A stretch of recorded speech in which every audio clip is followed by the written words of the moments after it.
All right, shalom everyone, and peace for those who love peace, and no peace for the wicked, the Lord said. We are going to expose the lies of the Abduls about the wonderful Islam, as usual, all of you, all of you, how wonderful Islam is. And those Christians who try to make Islam look bad, they have no proof. So this is an organization from Wisconsin, muslimjournal.org. What are the teaching of Islam for environmental protection? Okay.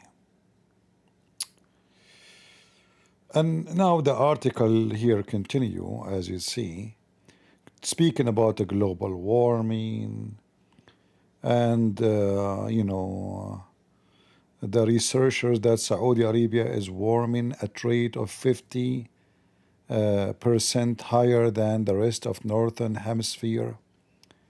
The timing of the Hajj is based on the lunar Islamic calendar, and it shifts, etc. blah blah blah 11 days. So global warming heat, but as long as they are mentioning the Hajj, and they are talking about Islam teach you, according to them, to protect the environment. Well, they are talking about the Hajj every year.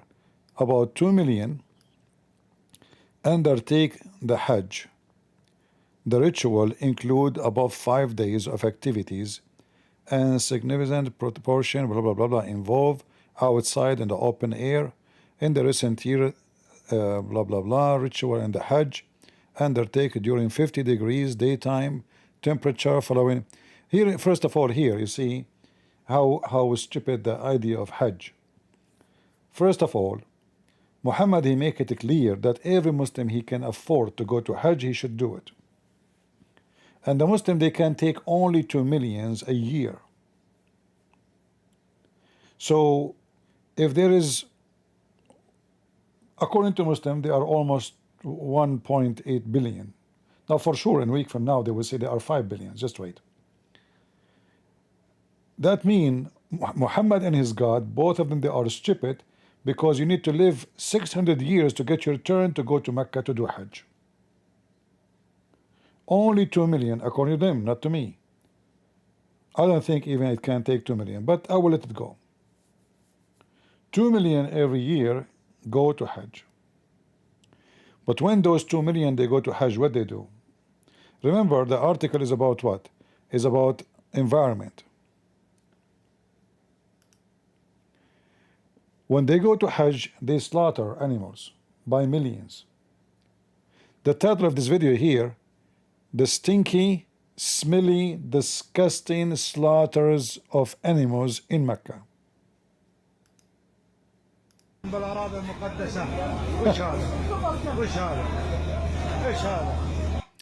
Arab Abdul saying, what is that? What is this? Disgusting. Disgusting. The smell, the look guys, the dirt, the blood is in the ground. This is Mecca. This is the Hujjaj in Mecca. Look how dirty the ground.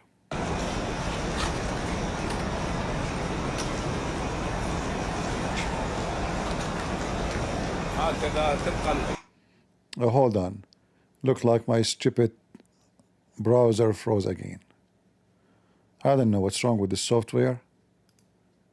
I will stop using it soon. Yeah, it's froze. I will show you the previous one, no problem. So this is here where they slaughter animals in Mecca. And the title of the video is, look how disgusting. And the one who made the video is a Muslim. So the Hajj is an occasion to pollute any community. Imagine how much blood, flies, insect, cats, rats, all kind of creatures will be coming to eat from this blood and this dirty meat which they are throwing in the ground.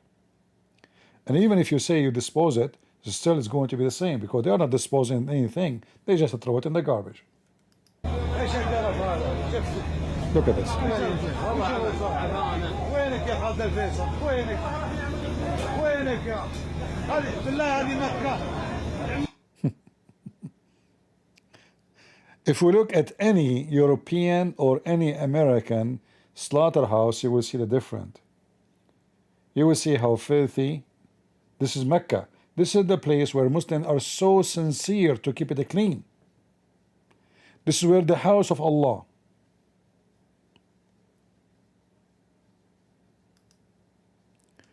This is Mecca too.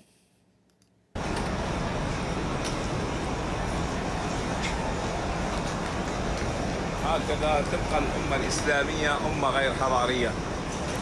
Do you know, guys, do you know what this guy is saying? Let me see if I can. There is no CC.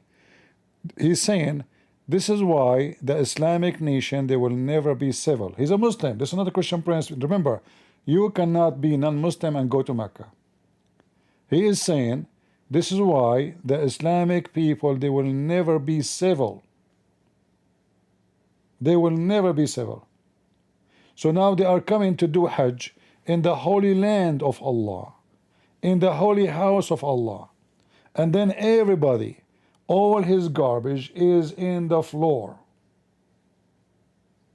And the Muslim, they write in articles for us about how Islam teach them to fight pollution, how to protect the environment. الأمة الإسلامية أمة لا ترقى إلى الحضارة. The Islamic nation, he's saying, this Muslim saying, the Islamic nation, they will never be civil. Le peuple musulman reste toujours un peuple qui respecte pas la nature ni la propreté. Dans un milieu très sain, في مكان مقدس، سلة المهملات، الزبالة في كل مكان. يا هل ترى هذا من الإسلام؟ He's saying, is that what Islam? The garbage everywhere? And look, he speak Arabic, he speak French. Is this what Islam teach us? Yeah, that's what Islam teach you. Your Prophet Muhammad himself, he used to take shower with dead dogs and women of blood from period and stinky garbage. And he claimed that water is always pure and nothing make it impure. So why you are surprised? So this guy, I don't know, maybe he's coming from France, he's a Muslim, he speak Arabic, maybe he originally he's Algerian or Moroccan, but he grew up maybe in France, and he is seeing this garbage. Well, this is Mecca, this is your religion, and this is your prophet. This is Mecca. This is the streets of Mecca. Look, it says here, Mecca al-Mukarrama. You can use your phone. I mean, this is stupid software. It's keep it freezing. What's wrong with this software?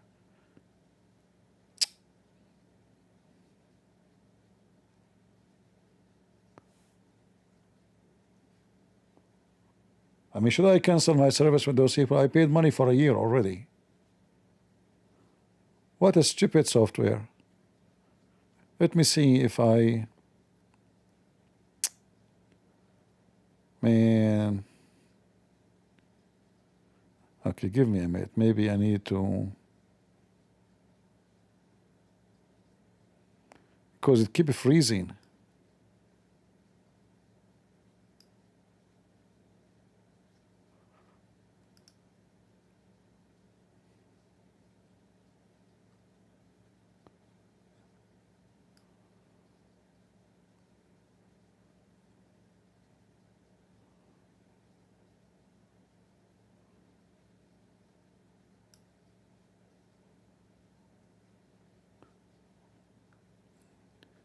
I don't know what to do. I need to keep going on and off, on and off. Very, very disappointing. And we pay money for it, it's not for free. So look, this is Mecca. This is Mecca. They call it Al-Mukarrama, the honorable Mecca. And by the way, I'm not choosing, picking like this is bad area. This is the most sensitive area in the city. This is the old Mecca, which where is the holy locations is. There's a new part of Mecca where there's a new buildings and villas, but this is the holy location.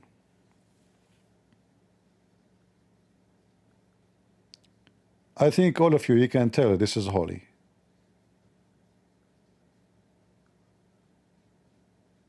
This is Mecca.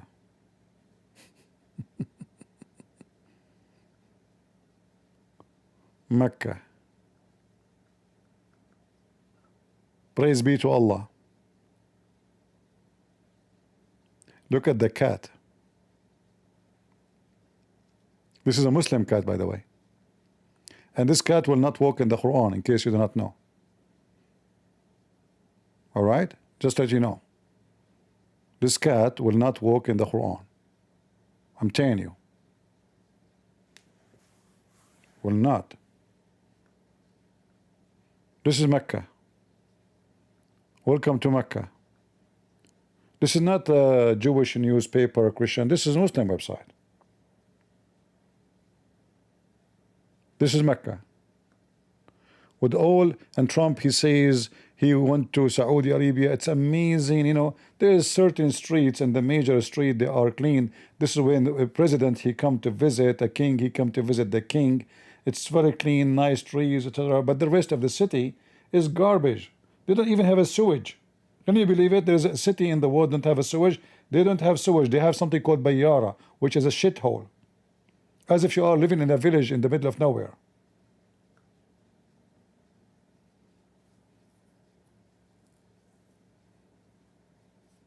And the funny that they suck all the sewage water and they dump it in a lake. It's called the Musk Lake. They call it musk. Musk is is a material, have a very nice smell. But this is shit lake. There's nothing there but shit. So every, like, you build a bayara, which is a shithole, and then you call, there's a company, they have a big containers, they come and suck, they vacuum your shithole, and what make it more even ugly, when little rain come, the nature of the sand in there will make the flood so easy, flash flood, and then when the flood happen, all the shit in the shitholes will float, because most of it doesn't have a cover. And you know, excuse my language, shit float. Yeah, it swim in the top. So it swim, and you will find the street is full of shit, like millions of shit. Praise be to Allah. Do you see, those are the streets of Saudi Arabia. Do you see even asphalt? This is the country which made asphalt for the whole world. #1 country producing oil for the last maybe 70 years. Yet, look at their street. Not only garbage, look at the street. The street is still dirt. Remember I told you? Major streets, they have nice trees, palm trees. They bring employees from Bangladesh to clean it. By the way, Saudi don't clean streets. No way, Saudi. They will never clean anything. They bring poor people from Bangladesh, from India, from Indonesia. This is Mecca. Beautiful Mecca. Who want to live there? Again, it's the stupid software froze.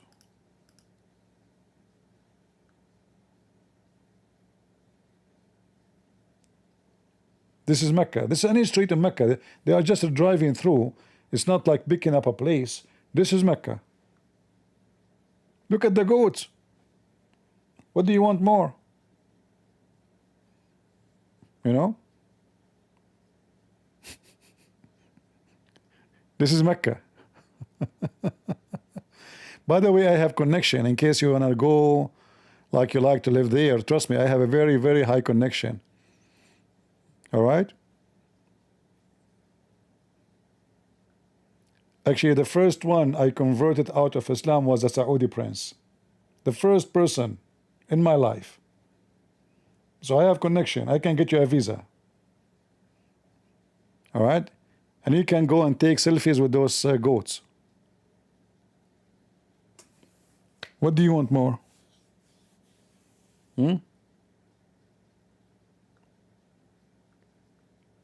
And look, they burn it too to get rid of it. Nobody collecting garbage.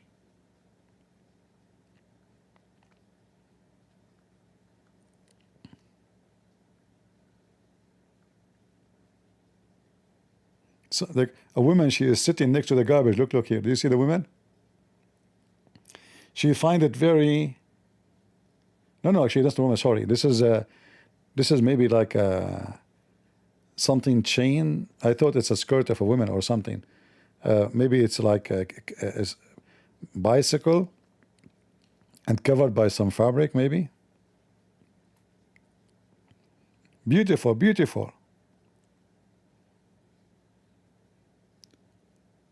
Al Hilal. By the way, here we go. You see the phone number? Call it. Phone numbers of Mecca. You see it? Coca. Like this is a coffee shop. So the Abduls, they come here to drink coffee.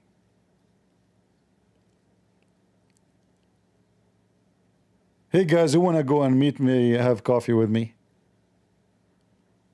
You know, when I was in Korea, there's a very nice friend I consider as a family for me, actually. We go and meet and drink coffee in the coffee shop. I can say it's the same. It's the same exactly. Very nice view in front of us. Very beautiful, very clean. The same as in Korea. I don't know, right away when I saw this, I remember Korea. I'm just joking, by the way. No, you cannot compare. So, man, that's a beautiful cafe. Look, it's cafe, the F is missing. For sure, the cat ate it or the rat, God knows. And look, if you want to drink water, there's here a cooler. You see the cooler? What do you want more? And there's a cooler here, look. It's very advanced society, you know? Who want to drink from the cooler? Aren't you thirsty?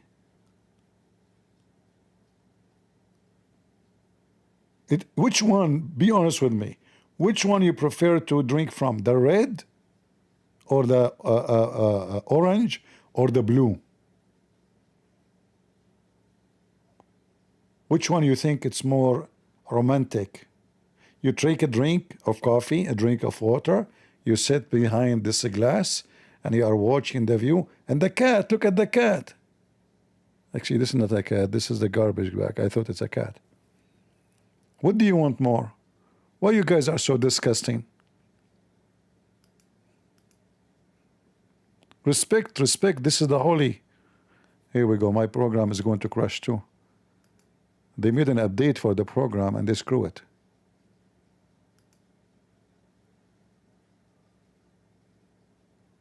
Beautiful, beautiful.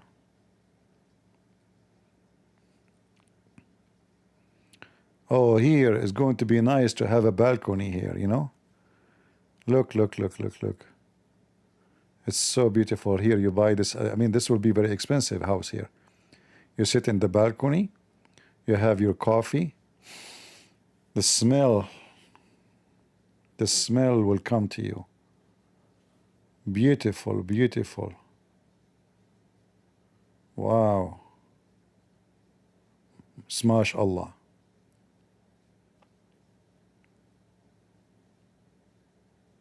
And then they make articles speaking about pollution and Islam.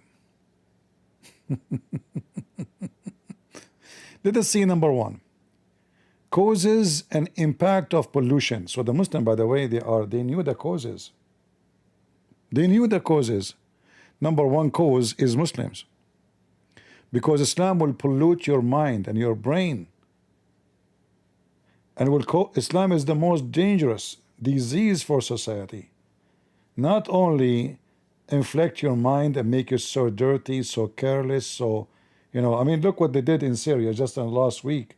How many houses they burned. Human beings, they burned them alive. Children, old men, they burned them alive. And the Muslim, you know what? What if I go right now to Pakistan? Shall I go to Pakistan? I assure you that the one wrote this article from Pakistan. Aren't you?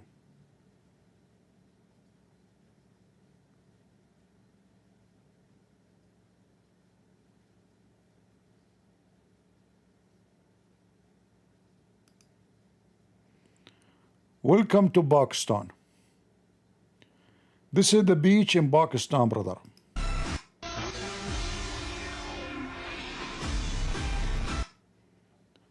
Do you see how beautiful? Look there, the Muslim Pakistani are watching the beauty. Those women, this guy is sitting on the beach. It's so beautiful.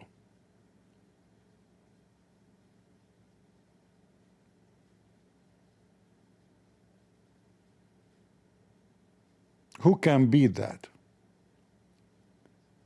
You guys listen to those kuffar speaking against Islam.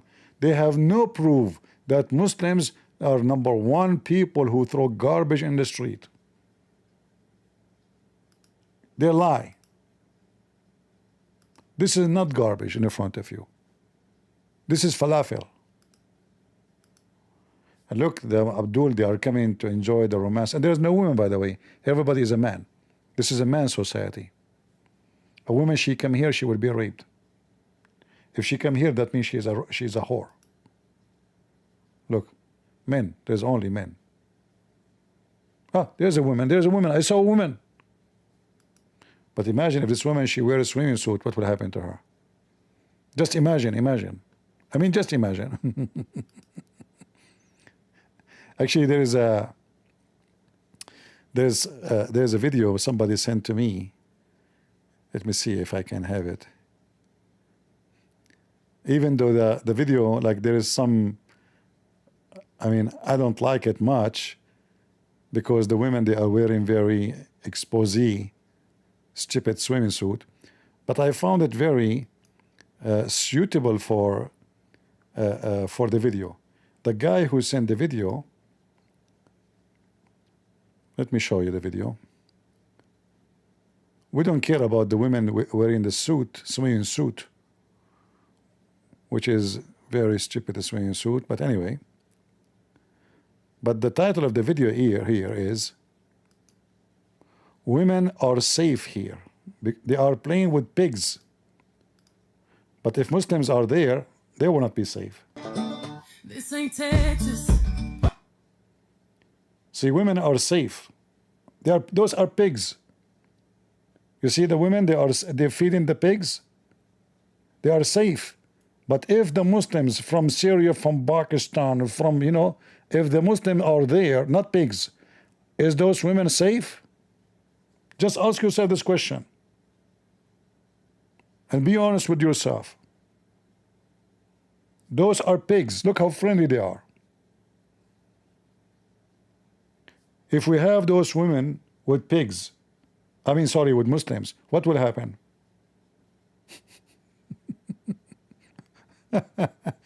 We know what will happen. Don't play dumb. So those women are safe with pigs, but not with the Abdul.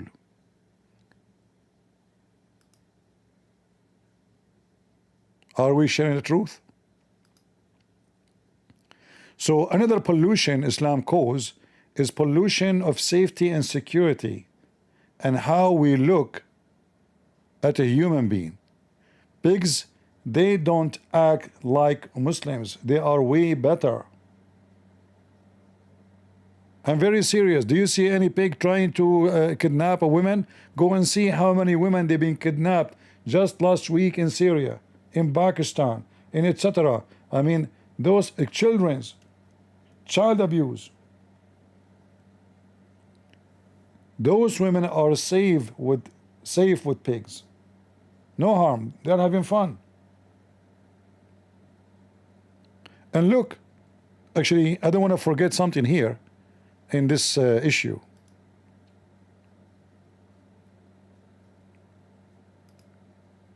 So this is Pakistan beach. This is Pakistan beach.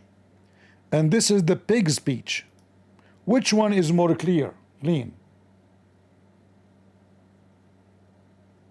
Take a look at the water, please. Throw your keys up. Which one is more clean? The water where the pigs are living? By the way, this beach there is very well known. There's nobody live there, only pigs. Only pigs. Which beach is a cleaner? The one have Muslims or the one have pigs?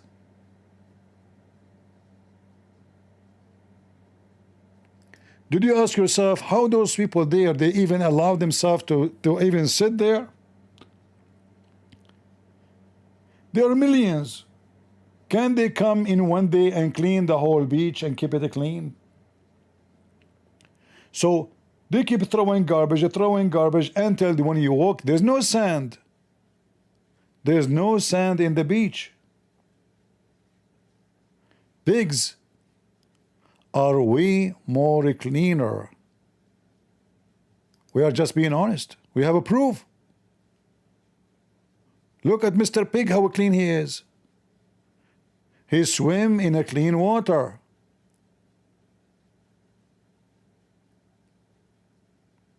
And he keep the water clean.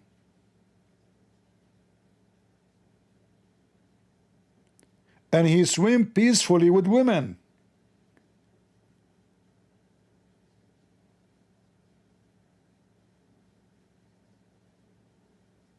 Have you ever heard of a woman being raped because she went there?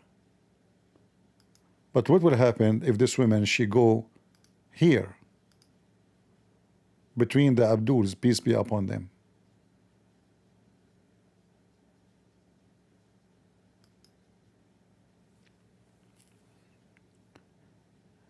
And then the Muslims are making a study about the causes and the impact of pollution. Understanding the nature. Well, I wanna understand the nature.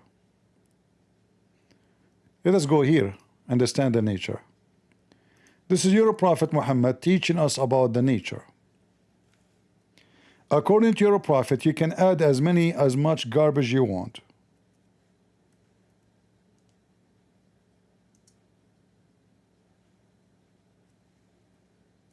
In the water, and nothing can make it impure.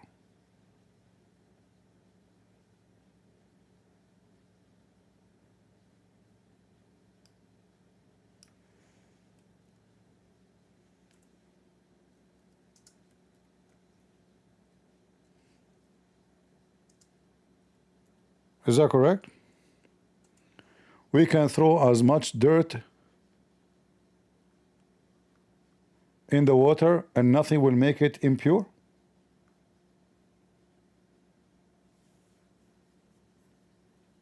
And this is why Muslims, they throw garbage in it. Water is pure and nothing can make it impure. Nothing.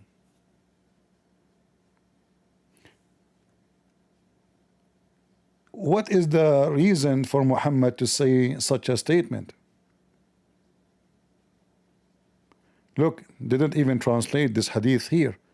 The Prophet was taking shower, ablution, in the well where women from their menstruation blood and the meat and the dead dogs, they were thrown in the well. And Muhammad, he said to them, well, so what? Water is always pure and nothing make it impure. Let us see. For some reason, the search engine is not doing good.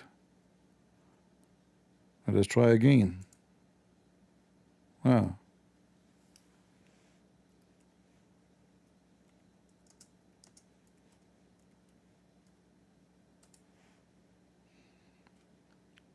This is what Muhammad he do. Muhammad himself, he take shower. He perform ablution, which is preparing himself supposed to be pure in front of Allah. In a water which women rags, you know, in the old days, women, they use rags for their menstruations.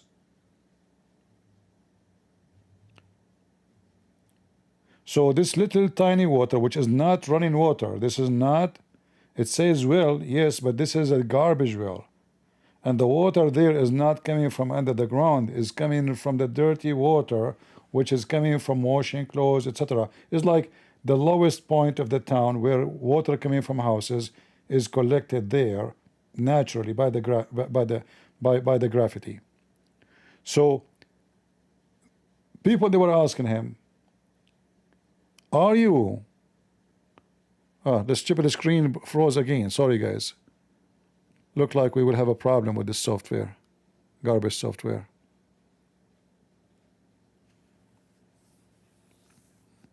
I will write them an email. I'm sure many people, they have the same problem with this stupid. I just did an update. I thought they fixed it just now before I go live. I have to keep watching. Let us see. I will move this thing here so I can see what is in the screen. So they ask him, some people ask Allah Messenger whether they might perform ablution out of the well of Bida, which was a well into which menstrual clothes, dead dogs, and stinking things were thrown in. And he replied, water is pure and nothing defiled by anything. It will never defile by anything. And Muhammad himself, he practiced that.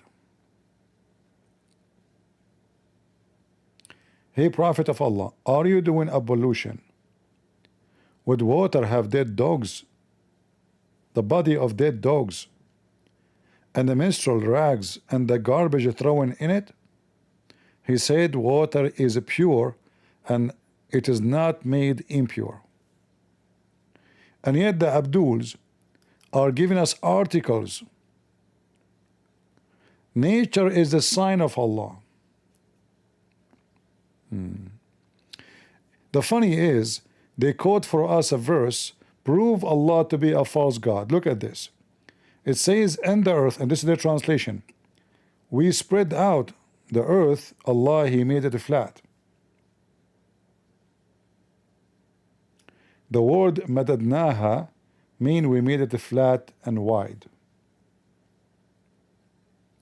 And cast therein firmly set mountain. Another scientific mistake. According to the Quran, Allah, He put mountains on the top of the earth. Mountains, according to the Quran, they are placed on the on the earth. When we knew that mountains are formed either by the pressure of the tectonic plates, two tectonic plates, where they meet, like in certain area, like, you know, whatever the edge of the tectonic plate is going to have earthquake and mountains. Why? Because the two tectonic plates will make a pressure, they will hit each other, and that will cause the mountains to exist, or a volcano as we see in Italy or in Indonesia. Mountains is coming from the deep earth, not the opposite. According to the Quran, Allah, He put mountains on the earth. And by the way, this thing appear in the Quran many places. The God of Islam, he insists, like in different verses in the Quran, the stupid God of Islam, he says that the earth is autad. Autad, you know, like the nail which you use for the tent. This is what that mean. So it is something you insert in the ground, not something is coming from the ground. And look how many times that is repeated in the Quran.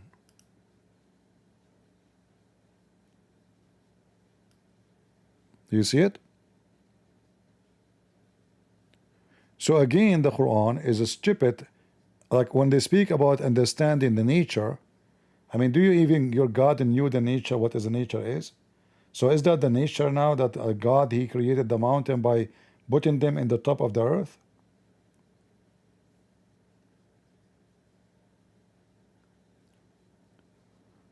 We go back to the article so we can laugh more. The Quran says, Allah, He make for you grow crops, olive, palm, grape, and from all the fruits. For that is a sign for those who they are thinking about things. It's a sign from Allah. But where we can find those in Mecca? Allah is speaking to people in Mecca. Did Allah grow for the people of Mecca olive and grape? The only tree they have there mostly is the palm date. What is the rest? Why he's mentioning something is not there? And what is the proof that Allah is the one behind it?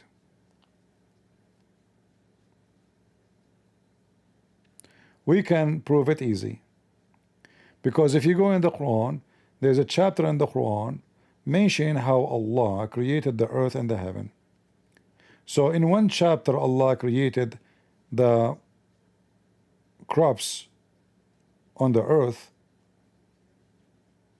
first and stars after.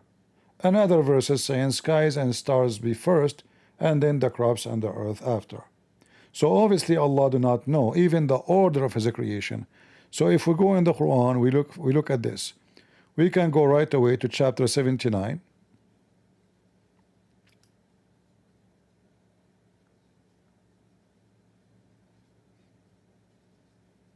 Or let's go here actually.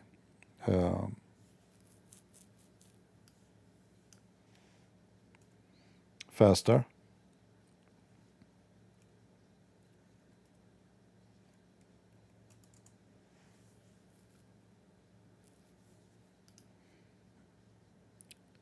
Chapter 79, verse number 30. In chapter 79, Allah, He made the sky, the stars, the moon, the light, the sun, and then after that He made the earth flat, and after that He made the water and all and the grass, and after that He placed the mountains and the top of the earth. He placed, not fixed firmly. No, this is false translation. Arsaha, He put it on. But then if we go to chapter number 41, we will find the opposite. Totally the opposite. So when the Muslims they say understanding the nature, we laugh because you Muslims are the last one. Look like my stupid browser froze again.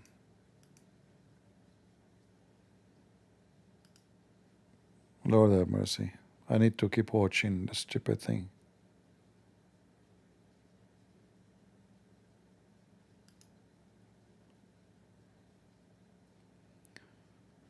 All right.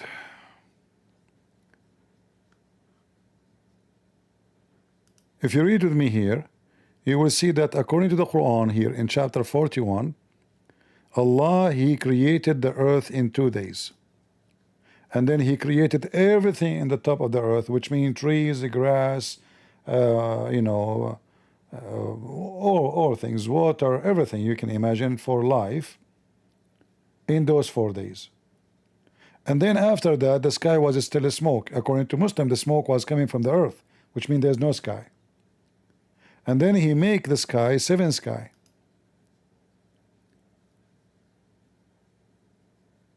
So now the order of a creation, according to chapter 41, the earth and the grass and the trees and the water is first. The skies, the light, the moon, the sun is after.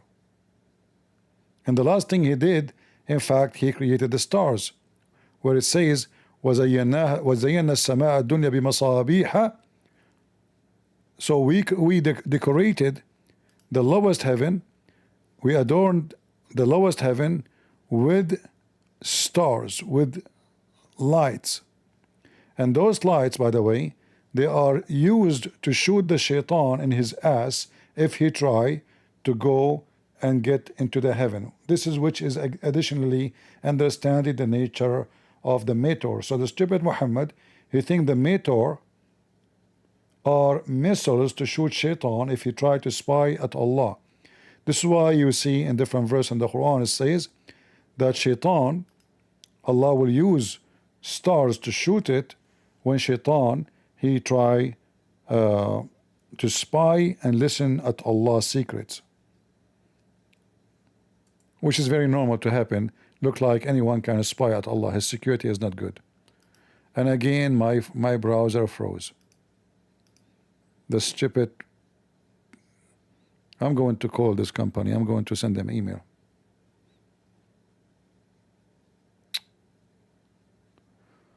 All right.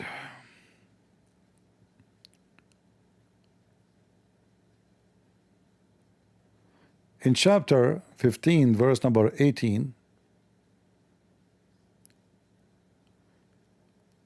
Allah, He decorated the sky with a buruj. What is the word in English, buruj? Like zodiac, like, you know, the whale, the fish, whatever, you know, the bear, whatever you call those things. So according to Allah, He decorated the sky with those things. However, He guarded the sky from the shaitan. How He guard? It's guarded, but there is some shaitans, they are very sneaky. Still they can go through the security of Allah. So in verse number 18 it says, except the devil who gains hearing, so he is able to break the security of Allah. So Allah, He shoot him by a star, by a meteor.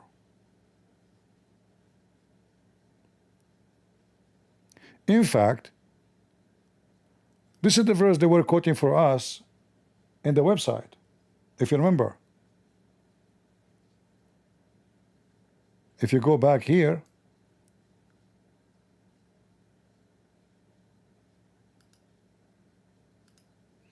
they were quoting the same thing but different verses, repeated the same thing.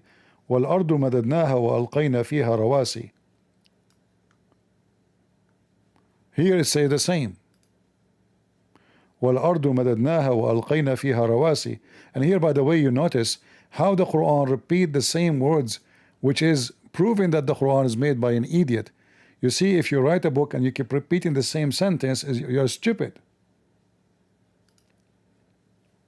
In the Arab poetry, if a poet man, he repeat the same sentence twice, that is a failure. That means he's weak in poetry. So as you see, chapter 15 verse number 19, chapter 50 verse number 7, it says exactly the same.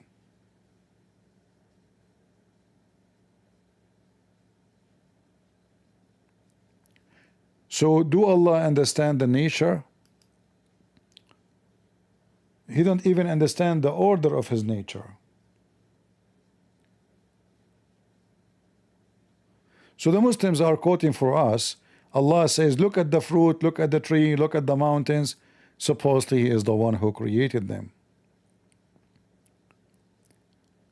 It is He who created 7 heaven, one above another.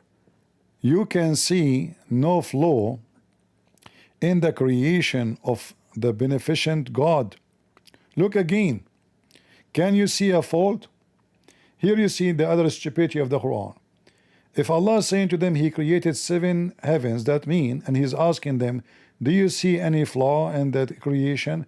That means they can see the 7 heaven. Can we?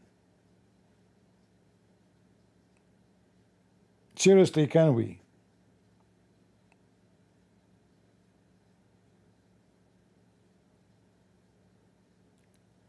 If there is 7 skies and the stars are in the lowest heaven, according to the Quran,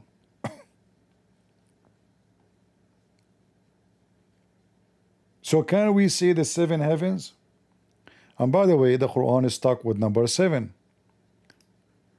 Sound familiar, right? It's copying Jesus. Jesus mentioned the word 7. Muhammad is stuck with it. 7 and 70. So if we type the word 7, look, in fact, if you read this verse here, maybe somebody can remember something in the Bible about it.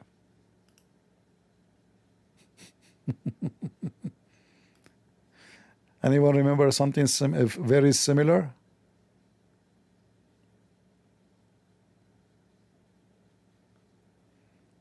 Did you notice anything? Do you see the thief, Muhammad?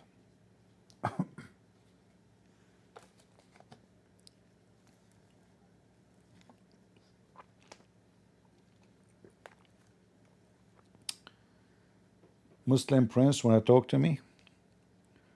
There's a guy, his name is Muslim Prince. Okay, I will open my Discord. Is he really want to talk to me? Is he where he is?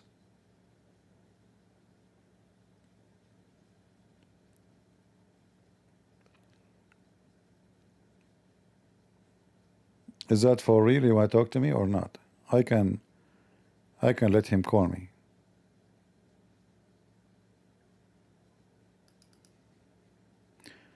Let me open my Discord for I'm not planning to stay long, but I will open my Discord for maybe 15-20 minutes. So if you like to call me, feel free. No problem, you know, people, they can call themselves whatever they want. Ali Dawah, he called himself Muslim Princes, if you remember. When I went to debate him, he says, if you are a Christian prince, I am Muslim Princes.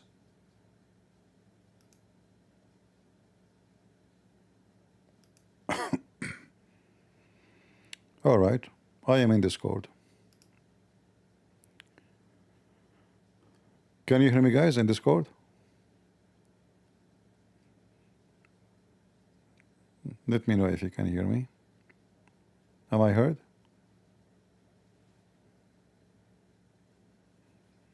I guess they cannot hear me still.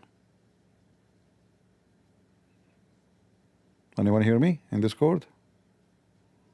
Okay, let me exit and come back.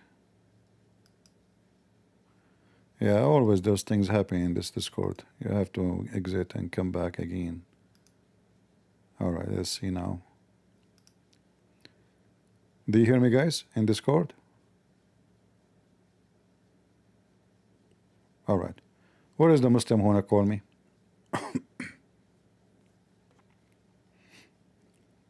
Now he will disappear. Are you there, Abdul, who you said you wanna call me?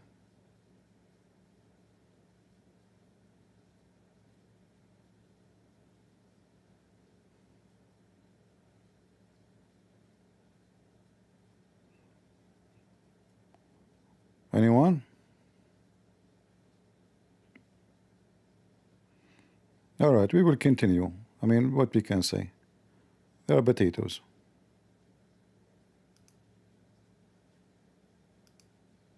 Muslim, they talk only about one topic, the Trinity, as if we care if you believe in Trinity or not. And they say to you the Trinity is not logical. So all the garbage in the Quran and the religion, it's logical to have endless penis. It's logical to put a cotton in your anus because a dragon, 99 heads of a dragon will go inside your anus. It's logical that 2 angels will hit you in the hammer in your head when you are dead. It's logical that your wife vagina is going to be endless, the same as your penis. It's logical that Muhammad takes shower with dead dogs and women blood from period and stinky garbage, and yet the water is pure, nothing make it impure. And then the Abdul, when I talk about logic, I mean, we did not mention anything yet. We can continue forever about logic of Muhammadan. It's logical that Muhammad cannot have sex with his wives and then he invoke his God, and then his God, he sent him a dish of shish kebab, he ate it, he got the power of 40 men. And I wish that will fix the problem. Still Muhammad cannot have sex. And not only that, each time when I repeat the same process, he have to ask Allah again for other dish. There's no fixing. Allah could not fix Muhammad penis. Like, you know, Jesus said to the man who cannot walk, walk. He did not walk for 5 minutes and he collapsed again, and then Jesus have to come and save him again. No, that's it. Walk, walk. Muhammad penis cannot walk. Allah sent him a dish of shish kebab. Is it fixed? No. Still, Muhammad, he have to pray to Allah each time he want to have sex, and he will send him an angel with the dish of shish kebab. Muhammad, he eat it. And the funny, there's one story, it says that Fatima, she ate from the same dish. So I wonder that if Fatima, if her penis was so hard, excuse my language. And a Muslim, when I talk about logic, the same as the Muslim when I talk about environment and pollution, the purpose of a creation of the world. Allah SWT has the purpose behind every creation. Allah's purpose in the creation of the earth is to make man think of the performance in the creation of the earth and trust his power, majesty and wisdom, that's false. The Quran get you busted. According to the Quran, Allah created the earth and the heaven to worship Allah. And according to Muhammad, Allah created the earth and the heaven for the sake of Muhammad. Why you Muslim lie? وَمَا خَلَقْتَ الْإِنسَ وَالْجِنَّ إِلَّا لَيَعْبِدُوا. I did not create a human being and genie. And by the way, your God believe in genie. Genie in the ball. So look what they say in the article and look what they have in their religion. But they assume that you are an average person who know nothing about the garbage of Muhammad. All right? And you will believe what they say. The purpose of the creation of Allah supposedly is just to worship Allah, nothing else. Have nothing to do with the environment, you idiot, and you are making things up. Do we have any Abdul?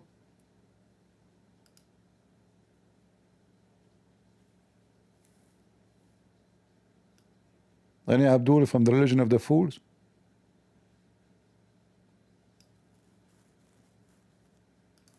So, long article about environment and the purpose of life. The purpose of the life, what is the purpose of the Abdul? Is to kill Christians and Jews and Hindus. Are we lying? Let us see. Muhammad said that the Muslims are the best of mankind. Muslims, they believe that they are superior and the rest of mankind are their dogs.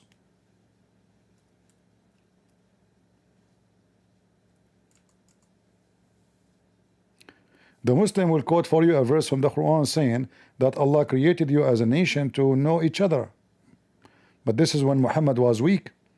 As soon Muhammad he became stronger, Muhammad he commanded the Muslim to kill all nations except his nation. You are the best of people ever raised for the benefit of mankind. When you see the word benefit between two brackets, that means it's not in the Quran. But as long as the Muslim they use it, we have to read it. So now when you see the word benefit, sound great. So Muslims are created for our benefit. Is that true? Read carefully. Chapter 3 verse 110. The best for mankind are those who bring them with the chain round their necks till they embrace Islam. So now we understand what is the benefit of Muslims. Environment. And again the page of rose.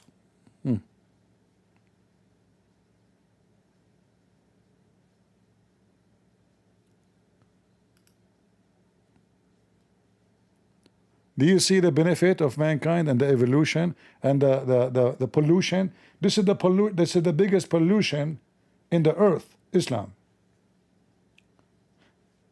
A human being, he will think by killing a Hindu or a Jew or a Christian or a Buddhist or an atheist, he is doing favor. And the Muslims, they want to give us speeches about pollution. What about Muhammad cutting trees? Did he?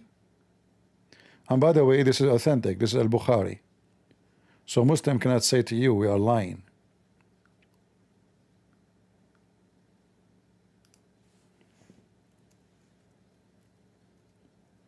Is cutting trees is part of the teaching of Islam? Yes. This is your prophet burning the trees. Not only he killed people, slaughtered them, raped their women, he is showing us his skills in burning trees, and even he dig their graves.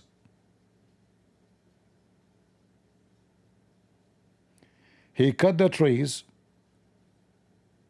and he burned the trees.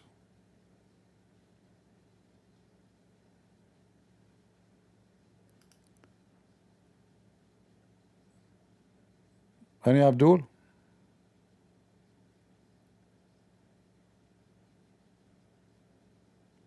So the Kaaba is very filthy.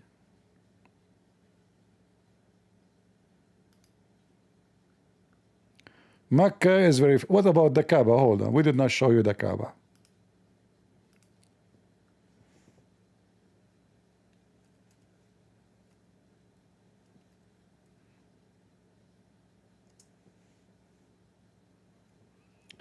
This is why millions of insects attack the Kaaba. Even though, by the way, they hire a lot of employees from those poor countries, Indonesia and Bangladesh. But every year there's an invasion of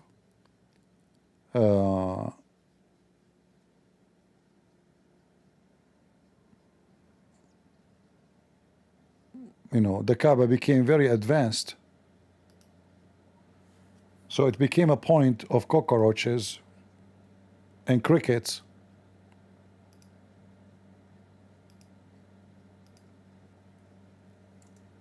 A lot of garbage, a lot of etc. Praise be to Allah.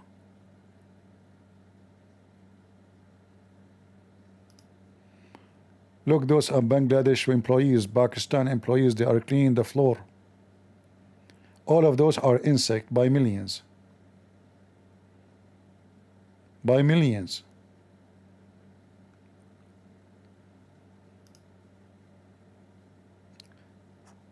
They are buffing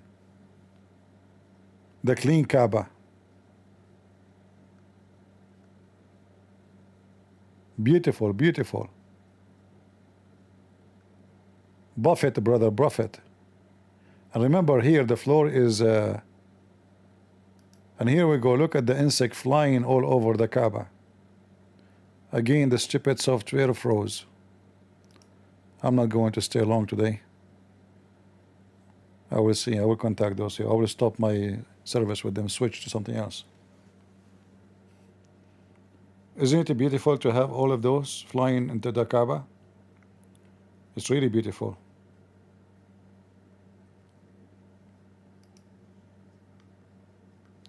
But don't worry, we Saudi don't clean anything. We will hire somebody from Pakistan.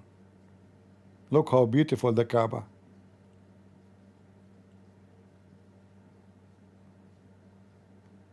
Very beautiful. And then the Muslim, they are talking about pollution, pollution and the cleaning and pollution. And look at the look what we have in the Kaaba. Those are dead bodies, human. Those are not dogs, not cats, not cows. Those are a human being. They die and they throw them in the street. They put them in the top of each other as if they are garbage. There's no dignity for a human being in this filthy garbage religion. Look at this.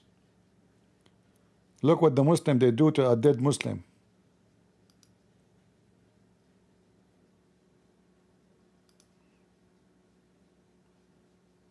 This is the Kaaba, brother. Those are dead. Those are not asleep. Don't be confused. You can imagine the smell. You can imagine how disgusting it is. I mean, when a human being, if you let him out in the sun, this is Mecca, where the temperature goes really extremely filthy. You can burn your hand. You go to open your car. If you park your car in the sun, you go to open the door of your car, I guarantee you, your hand will be burned. The skin will have bubbles. This is how bad the sun is. You will see most of cars, unless you cover it, the counter of your car have a cracks. The paint of your car will lose. It is shiny because the sun is so powerful. If you go and sit in your car and you have a leather seat, your ass will be burned guaranteed. It's like sitting on fire. I'm not exaggerating. You can cook an egg without frying oil. Just put it outside. Put the fryer in the ground, on the sun. Break the eggs. Will be fried in not even seconds.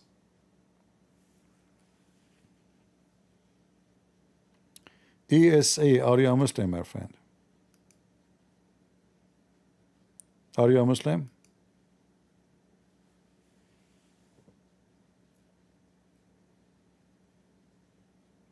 Even seconds. Go ahead. Yes. Hello?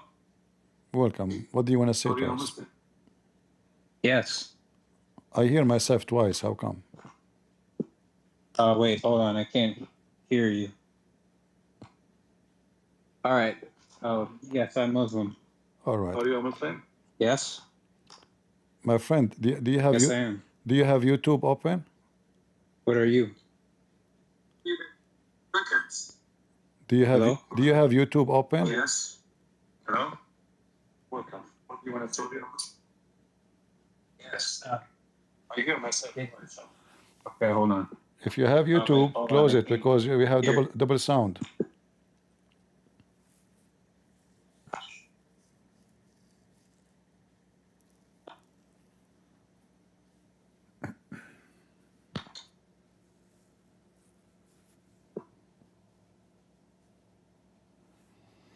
Okay.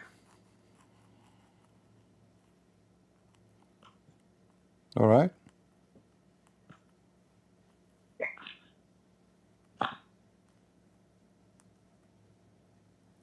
Maybe he is using the internet of the neighbors. He left.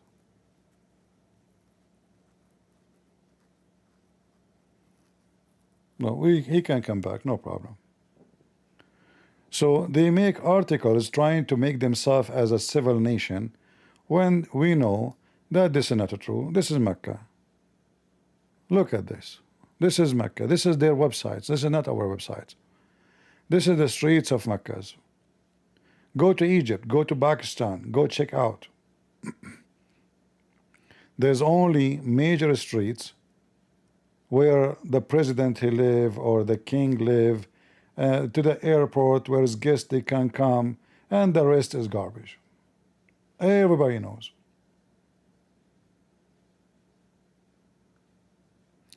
This is with all the money they have. They have millions of employees coming from overseas just to do service for them. But those millions, they will clean only the area where the prince he live, where the royal family live, where the rich, filthy, they have their palaces. The rest is this. This is Mecca.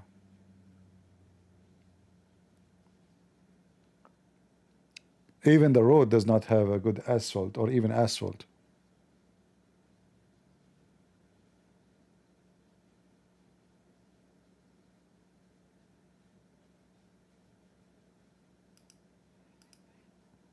And the stupid software keep freezing again.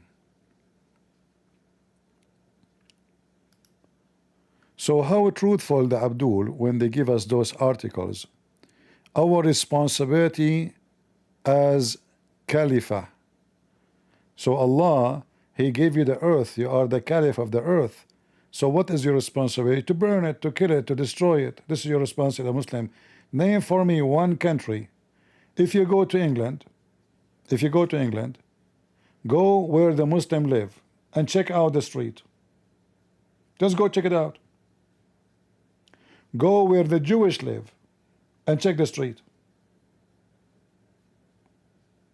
Go right now to Israel. Muslim town versus Jewish town.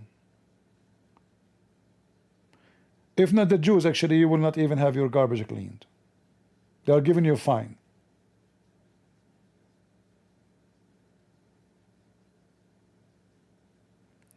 So long article. And look here, they are quoting for you a verse from the Quran saying, chapter 7:56, that don't spread corruption in the earth. But this is stupid. This is not about keeping the earth clean. This is about if you are not a Muslim have a duty to fight anyone is not a Muslim. So anyone is not a Muslim, he is a corrupt person. He have to be killed. Do you see how they use something have nothing to do with being clean and pollution and dirt? This is about killing people, not about being clean. YouTube is off? What do you mean off? No, it's working.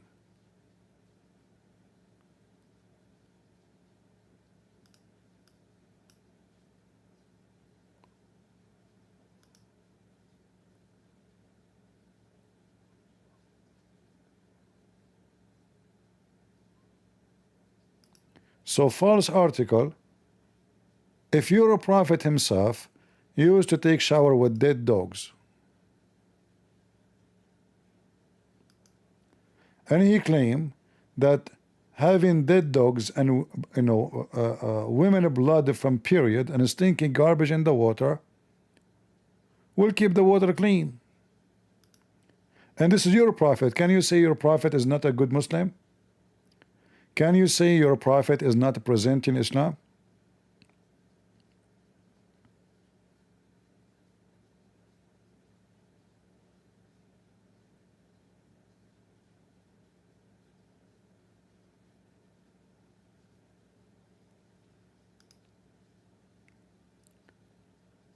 Can we believe an article of a Muslim and accuse our eyes of lying? Go right now and check any videos about food in Pakistan. Just go check it out. I cannot play for videos because they might have a copyright. But go check. Don't search for dirty Pakistan. No, don't do that.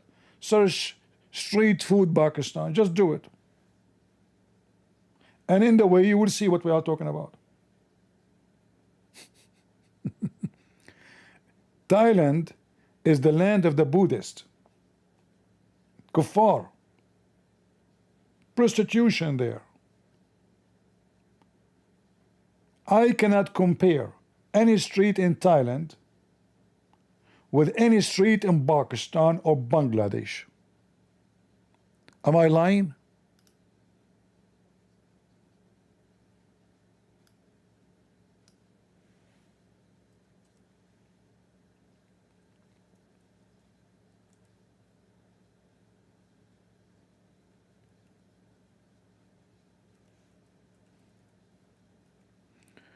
In fact, number one nations around the world who piss on the wall in the street are Muslims.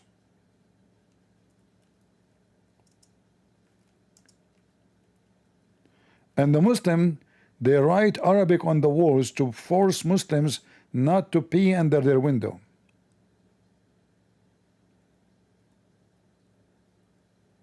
Am I lying? And why they do that? Because Muhammad himself, he pee on the street. He grab his penis anywhere, anyhow, and he piss on the wall.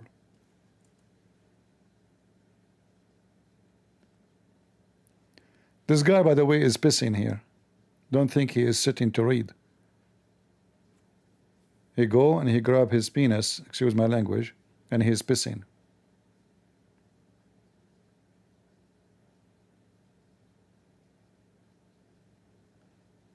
Isn't it beautiful?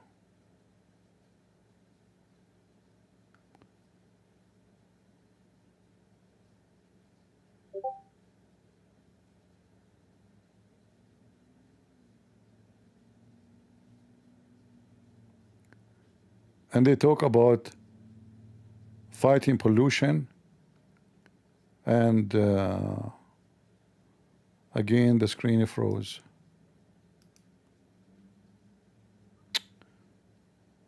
Yeah, look at here.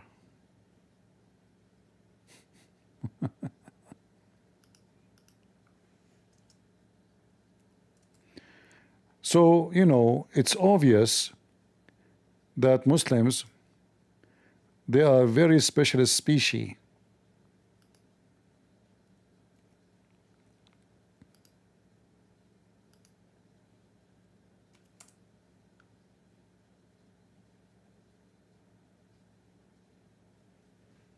Do you see how dark the ground is?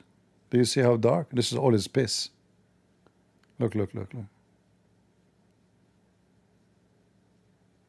And the Muslims are schooling nations about Islam and the benefit of Islam. Look, the Abdul is pissing. Praise be to Allah. And look at the garbage.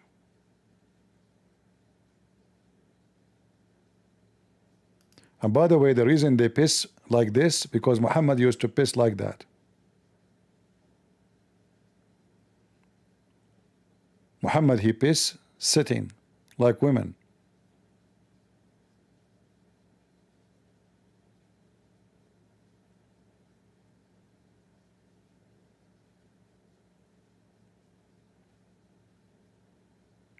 See, very interesting. See how Bangladesh government prevent public pissing. How? By writing Arabic on the walls. That is funny. But that that will make you pollute the walls everywhere. Will make the walls look so ugly, like a. But still, as you see, they wrote and they pee. You see, they are writing in front of them. Still, they are peeing there.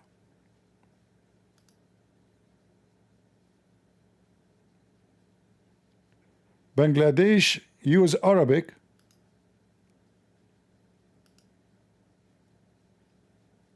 to stop public urination. The whole nation piss around.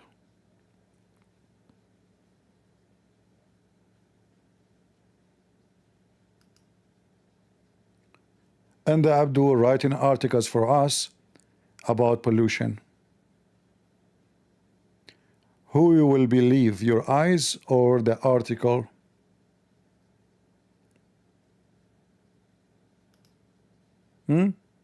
Have you ever tried to take a train in any Muslim country?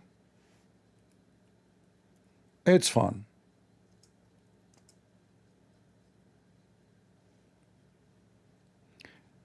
You will not even need air condition.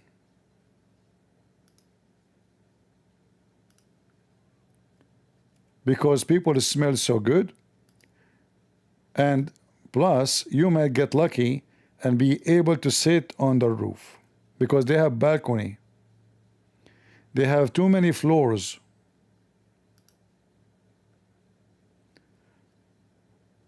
Welcome to Bangladesh. And then the guy, he will migrate to England and then he will school the English people about Islam.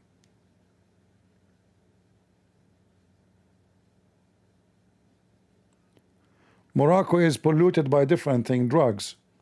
Everybody is high. Drugs and knives and stabbing. Welcome to Morocco. And prostitution. For sure, not to mention, not to forget the drugs. And I mean, you know, garbage.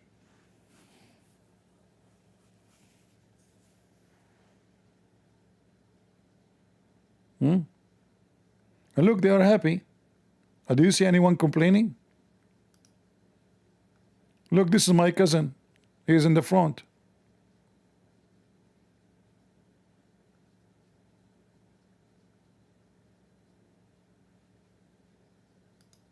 That's beautiful, by the way. I wish I was there. It's my dream.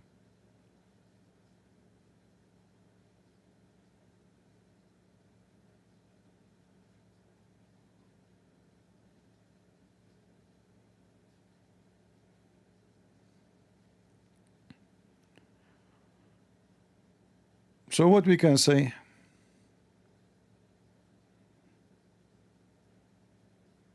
Muslims writing articles about pollution.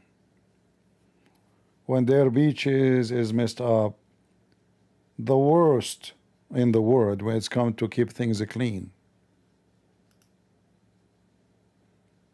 A Muslim, he will scratch his testicles and he put his fingers in the hummus.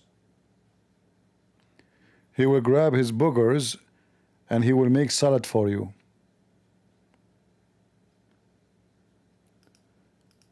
Let us see Isa, he wanna talk. Maybe his internet is fixed now.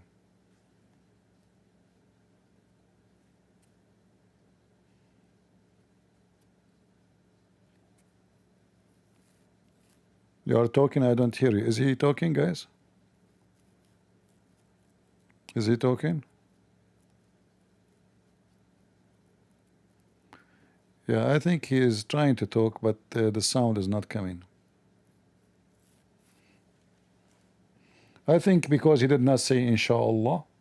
If you say inshallah, you know, you remember the story of this guy, he went to Ali, he cannot have kids, so Ali told him, the Imam told him, you go to your wife, you make her bend over, and then you spank her each time, excuse my language, you push it inside her, you make her bend over, each time you push it inside, you spank her so hard and you scream, Yeah, Ali. And then the guy, he got 7 boys. True story, by the way. The funny, Ali himself, he could not have 7 boys. He have only 2.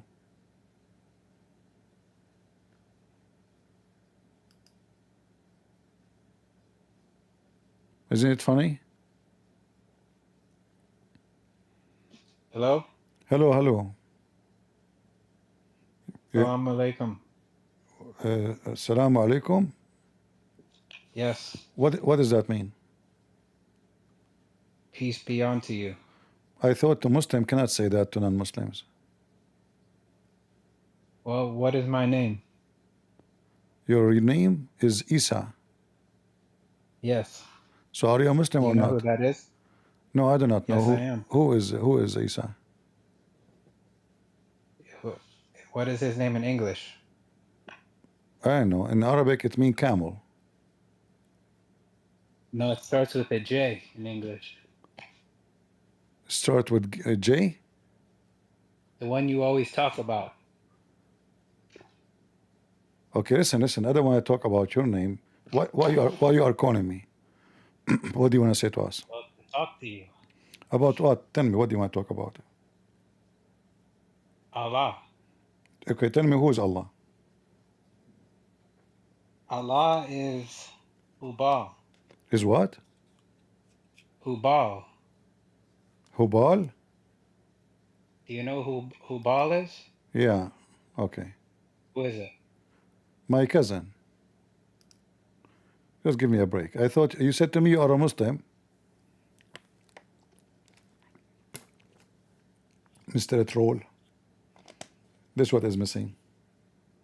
Kids.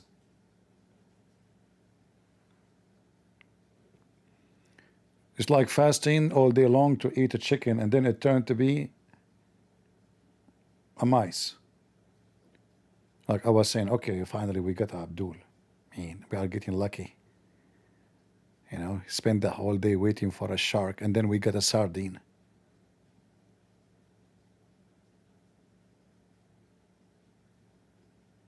All right. I'm not going to keep you longer, guys. I'm not planning to stay long. But as you see, I'm sure all of you will be jealous. You will notice how clean Islamic countries. This is the Mecca. Look how beautiful. لا حول ولا قوة إلا بالله. أين نحن من دين محمد ومن دين الإسلام الحنيف؟ Yeah, this guy, he think Muhammad was a clean man. So he's saying, is that how the street should be? He forgot that his prophet takes shower with dead dogs and, you know, I mean, those Muslims don't even know what they are talking about. Your prophet, he pissed inside his room.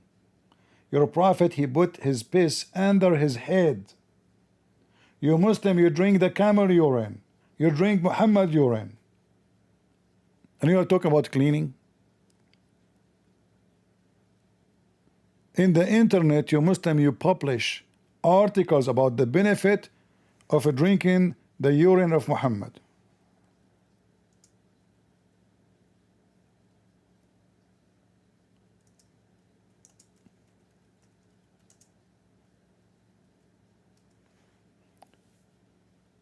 The benefit of a Prophet Muhammad urine.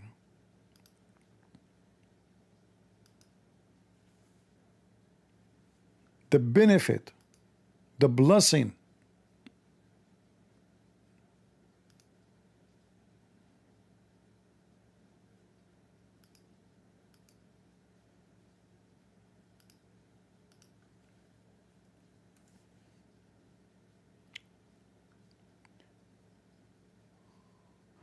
In this day, here have I perfected your religion for you.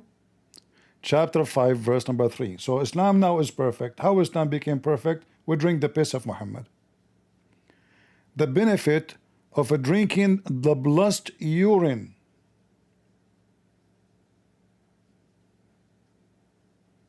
Drinking what? The blessed urine of our holy prophet.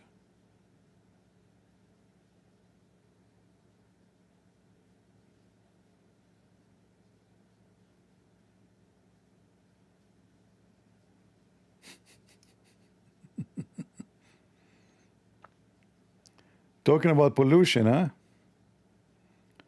Urine drinker. What about his shit? Yeah, they fight even over the water of his laundry. His boogers, his spit. When he spit, Muslim, according to hadith, they fight over his spat, over his boogers, his holy boogers. No other person in history has had so many blessings bestowed on him, such as were bestowed on by Allah subhanahu wa ta'ala on our beloved Prophet, which means shit. If the kuffar were aware of even a tiny fraction of his shit of them, they would abandon their stubbornness and embrace Islam. Alhamdu to shaitan. Take for an example the case where the companion of the Prophet drank his blessed liquid shit. That is a shitty article, my friend. That is literally a shitty article. That is shitty. You must be a person who is confused between wine and shit. You must be a rat. Even rat don't drink it. So those kuffar are stubborn and they are not noticing how much blessing Muhammad he have. Should you lick his anus? Hey Muslim, did you put your tongue inside the anus of a Prophet Muhammad?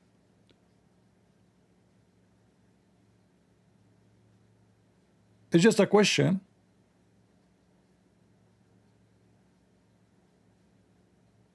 Did Muhammad put his penis in your mouth so you can guarantee that not even one drop of urine will be wasted?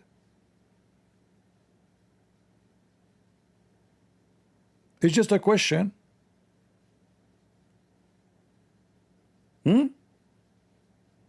What if a drop go left and right, fly here and there? Shouldn't you put your mouth there?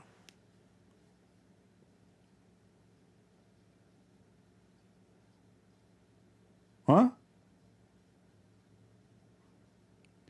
Take for an example the case where the companions of the Prophet drinking his shit. That's really a shitty story. And the companion, they must be very shitty.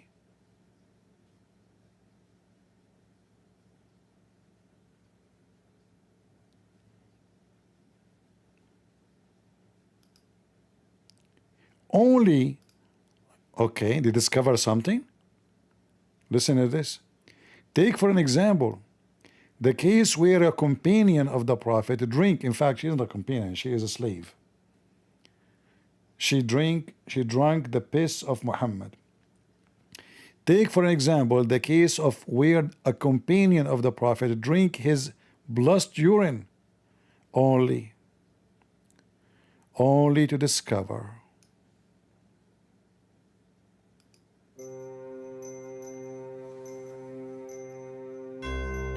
once upon the time,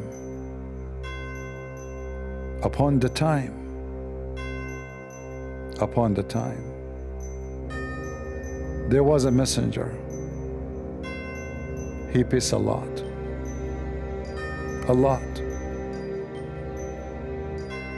But his piss is holy.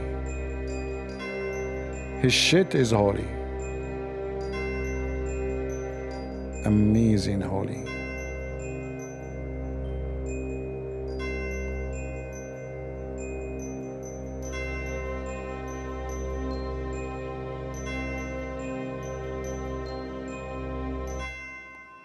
Commercial break. If you are a person and you are looking for a drink which will make you never get thirsty ever again, the piss of Muhammad. It is the best in the world. We have a lot of it in our website. Make an order immediately. We have piss, we have shit, we have all the requirement for you to be a happy, guaranteed blessed Muslim.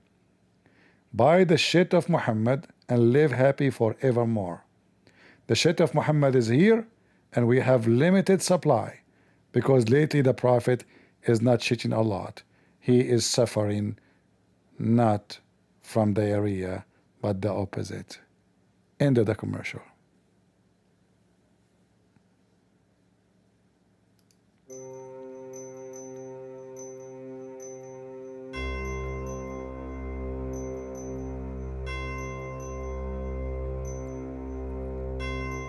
One of the companion of the Prophet, she woke up at night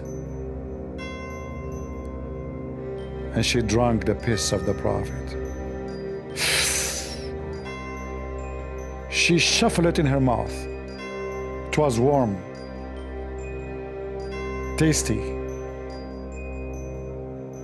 hot, spicy. It's like water from heaven. She drank it all.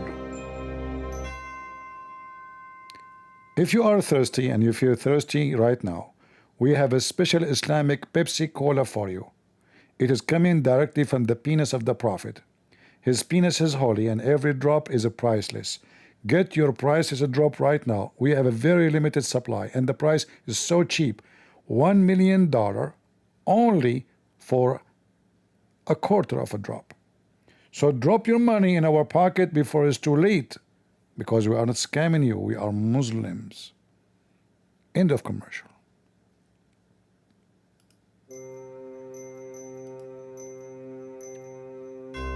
After she drank it all of it, and then she discovered what she was not expected. She discovered that the piss of Muhammad, the shit of Muhammad, is the only shield completely from the fire of hell. If you work for the commercial break, if you work for fire department and you are worried about your life, that you will be burned one day, call us immediately. Let your boss call us. We have the way for you to go inside the fire and you will never be touched. You will never be burned. In fact, you will be able to burn the fire, not the fire burn you. It is the piss of the Prophet. The piss of the Prophet is blessed, is anti-heat, is anti-heat of hell. Hell yeah. Call us now and don't waste your money with any other product. I know what to say. This is what they are convincing themselves and they believe in it, and those trashy people, they believe in this garbage. And look, the reference is there if you don't believe it. The reference is there, Imam al-Suyuti. And this is from the book of At-Tabarani. وأخرج الطبراني والبيهقي بسند صحيح عن حكيمة بنت أميمة عن أمها قالت كان النبي صلى الله عليه وسلم للنبي صلى الله عليه وسلم قدح من عيدان يبول فيه ويضعه تحت سريره فقام فطلبه فلم يجده فسأل عنه وقال بهذا من أكل خرائي من شرب دوائي فقالت له يا رسول الله إن خراءك مسك وإن شنو هذا؟ A Muslim, what the heck is this? Who speak Arabic here?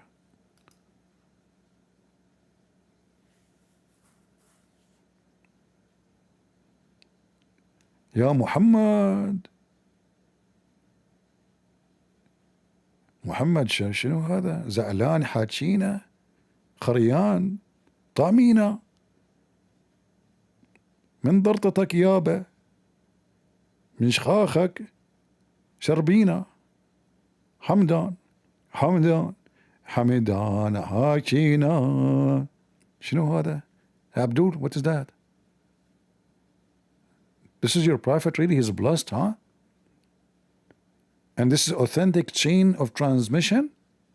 Huh? Transmission. This is the car transmission or something else. So it's authentic, huh? This is authentic story. Yeah, it's authentic. He's right, actually. The blessed, the benefit of drinking the blessed urine of our holy prophet. Why you don't change the article or call it the holy shit? I mean, the name of the article is not suitable, actually, with the topic. You should call it holy shit.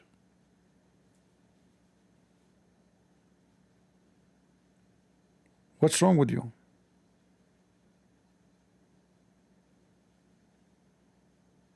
Do we have any Abdul?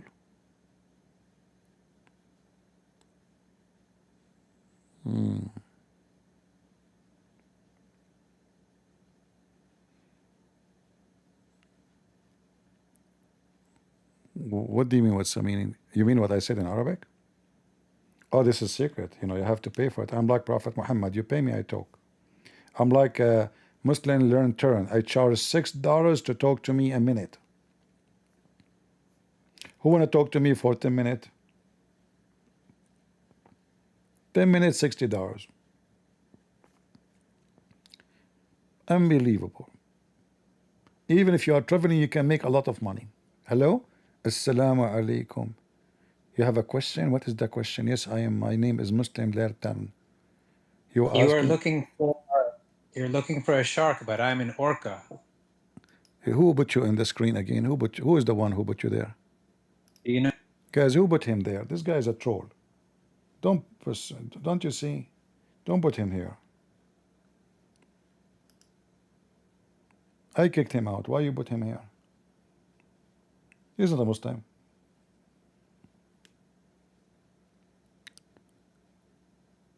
We don't want to talk to kids. Do we have any Abdul?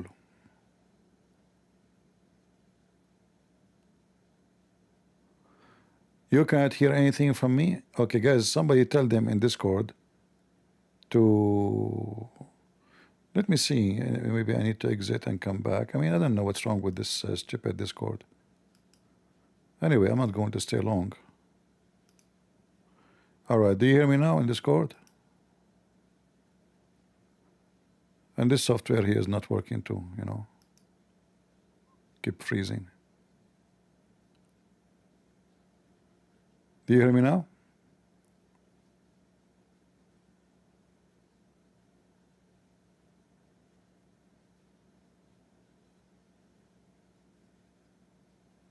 All right. Do we have any Muslim would like to join us? Mayday, last call. Amir, are you a Muslim?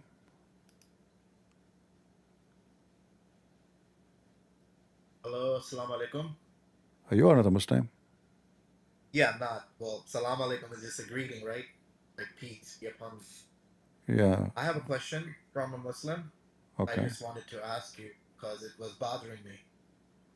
How it can bother you, and we have the benefit of the blessed urine of the Prophet. You should not be bothered by anything after now. Yeah, well, I had a big concern about Muhammad's marriage with Aisha, but he gave an argument that Abraham, right? He's, because of God's order, he was slaughtering his son, which is immoral in normal world. He says similarly, Muhammad married Aisha because it was God's order. So in normal world, it's not good, but because it was God's, order, First of all, Abraham, he did not slaughter anybody. Secondly, when God, and Ismail, right? No, he did not slaughter. No, even the Muslim agree this is Isaac, not Ishmael. Yeah, his intention was to slaughter him, right? But God It doesn't matter. It doesn't matter. like, It doesn't matter. But obviously, God don't want him to do something immoral. He don't want him to do that. God is commanding him to see how far, because remember, we as a Christian believe that we believe in free will. Muslims don't. So the story of Abraham in Islam does not make sense because everything is not based on a free will. So if Abraham will slaughter or not, it's destiny anyway. So the story there doesn't make sense, but Muhammad is a thief, he copied it. But in Christianity, God, he gave all of us a free will. So Abraham, he can say no to God. So this is the most beloved person to him. His wife, she never have kids. and now she's old, and finally have a son. And then his God telling him, kill your son. So this is an extreme example of obedience, but God never commanded Abraham to do anything is immoral. It was a test for him. In the same time, the story there is another message about Jesus. For God himself, he gave sacrifice. So Abraham, he wanted to sacrifice his son. So God told him clearly that the sacrifice will be given from me, not from you. Pagans, they sacrifice to God. I will sacrifice myself to save you. So always in all pagan religion, huh? Do you have the words where it says that I will sacrifice myself? Like God said Yeah, that to the Quran Ibrahim? says فَفَدَيْنَاهُ بِذَبْحٍ عَظِيمٍ. So we sacrificed with a great sacrifice. Who is talking? Allah. In Quran, Ibrahim was slaughtering his son Ismail, right? No, I think Bible it has different. no. Nowhere in the Quran it says Ishmael. This is the Muslim fabrication. Even the scholars agree that this is Isaac. Even the scholars agree, and the majority of them agree this is Isaac. So here you see in chapter 37, verse 107, it says, and we ransomed. I don't see it. You don't see? Let me Okay. go to your YouTube. Yeah, let me go to your YouTube. I think you. No problem. I will share my screen. Hold on. Give me a second. And this my screen in YouTube is frozen. I need to refresh from every 2 minutes. All right. So chapter 37, verse number 107. Here the story supposedly of Abraham. So Allah, he ransomed Isaac with a great ram. Even the Quran call it Azim, which is one of the attribute of Allah supposedly. So this sacrifice is equal to Allah. So the Muslim, they make fun of the Christians because they are stupid as usual. They say, why God he have to give sacrifice? When their Quran says their God he gave sacrifice. It's in front of you. Chizola, are you a Muslim? Alhamdulillah, yeah, I am. All right, I'll go then. You talk to us. All Yeah. right. What do you want to say to us, Chizola? Yeah, first of all, hi mom. That's not you, I'll just, because I'm on YouTube now, right? I don't know, what do you want to talk about? Is there something... Why you are a Muslim? Okay. Yeah, that's a good question. I think it makes sense from, like, when you look at the Old Testament, New Testament, and the Quran. If you remove obviously the crucifixion and stuff like that, and Jesus being God, I think a lot of things make sense, and also that there's a law that we should follow, a God-given law. Which I law believe you follow? Which law you follow? a law that I believe is from God. Where is the law? Where is the law is located? Where we can find it? Oh, in Quran or the Where? Sunnah. Where in the Quran? What is the penalty in the Quran? The penalty of somebody kill your wife. What is the penalty? I'm not sure. It also depends on if it's intentional or unintentional and stuff like that. What depend What do you need intentional? to I thought a second ago you told me we have the law, and now it says depend. But give me the answer. A man he killed your wife. What is the penalty for killing your wife, according to the Quran? I'm not sure if the Quran states anything in that sense. Yeah, chapter 2, verse But not- 178. If you kill my wife, I kill your wife. Is that the law of God? It could be, yeah. Or I- it is is- if it's in the Quran. Is then that it sure justice? is. Is that justice? If it's from God, yeah, it is justice. Ah, so but the wife, your wife, she did not do anything to me. Why you want to kill your wife? If I kill your wife, and you kill my I mean, wife, it doesn't. so now we have two victims. Where is the law of God? Oh, you mean okay in that sense? No, no. I will kill a man, of course. Yeah, but the Yeah. Quran, Sorry, I'm just. this is your God saying, in the case of murder, free for free, which means the white man for a white man, slave for a slave, and women for women. Is that justice? Yeah, we actually had a discussion about this particular one. This is abrogated, right, by It doesn't. 545 It, with it, it, life for a life. it doesn't say. You see, and now you just proved to me Islam is false, because after the Arabs start making fun of such justice, Muhammad he changed it. Well, this is the case of murder. Did the murderer change? No. Did even the victim name change? No. Did the killer change? No. It's clear. Free for free, slave for slave, women for women. People start laughing at Muhammad. 2 weeks after, okay, I get something abrogated. This is a clear evidence that this is not from God. What Allah he made Allah he made a mistake in this verse. No, no. So why he abrogated? Yeah, that's the good question. I think as far as I could see, it came 10 or not 10 years, maybe 7 to 10 years later. The abrogation with a life for a life, right? I think it's life for a life. There's no proof of what you are saying about 7 and 10 years. This is No, what maybe 7 not and 10 proof, years? but or I'm not proof, but Yeah, you the are Quran making was things revealed up. for 23 years.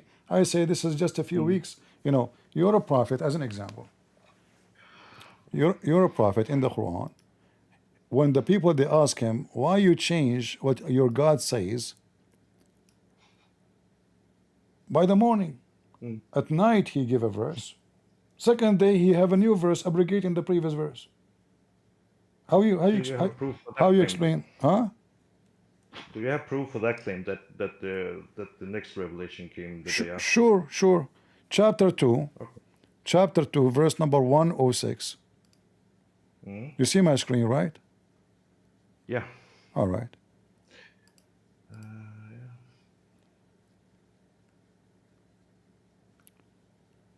Whatever a verse or revelation we do abrogate or cause to be forgotten, Allah is causing to be forgotten. Why Allah wanna cause to be forgotten?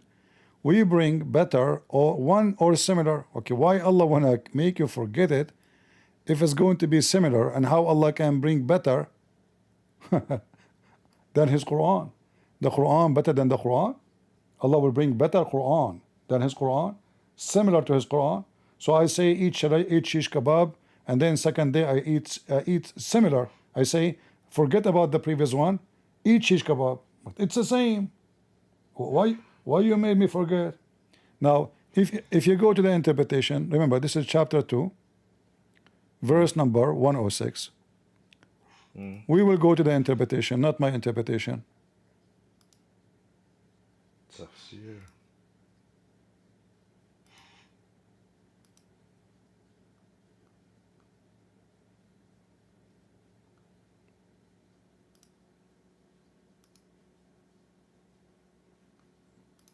Can you read?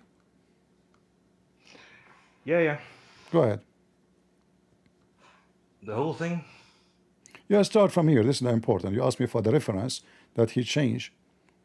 Read it. When the disbelievers began to deride the matter of abrogation, saying that one day Muhammad enjoins his companions to one thing and then the next day he forbids it, God revealed, and whatever verse is the conditional particle that has been revealed containing a judgment, we abrogate either together with its recital or not. That is only its judgment, but its recital continues. What the heck is that? So listen, does it say the second day? Yeah, it says then the next day. Yeah. All right. Take your time to tell me how in the world he is God. And then second day, at 8 hours. 8 hours. I go to sleep. I wake up, I have a new law. Yeah, but okay. Is that the case for like everything? In every case? Yes, he said. Let's just say. He says no. It says every case. Whatever verses, read carefully. Whatever verses we abrogate or cause to be forgotten, any verses, all of them.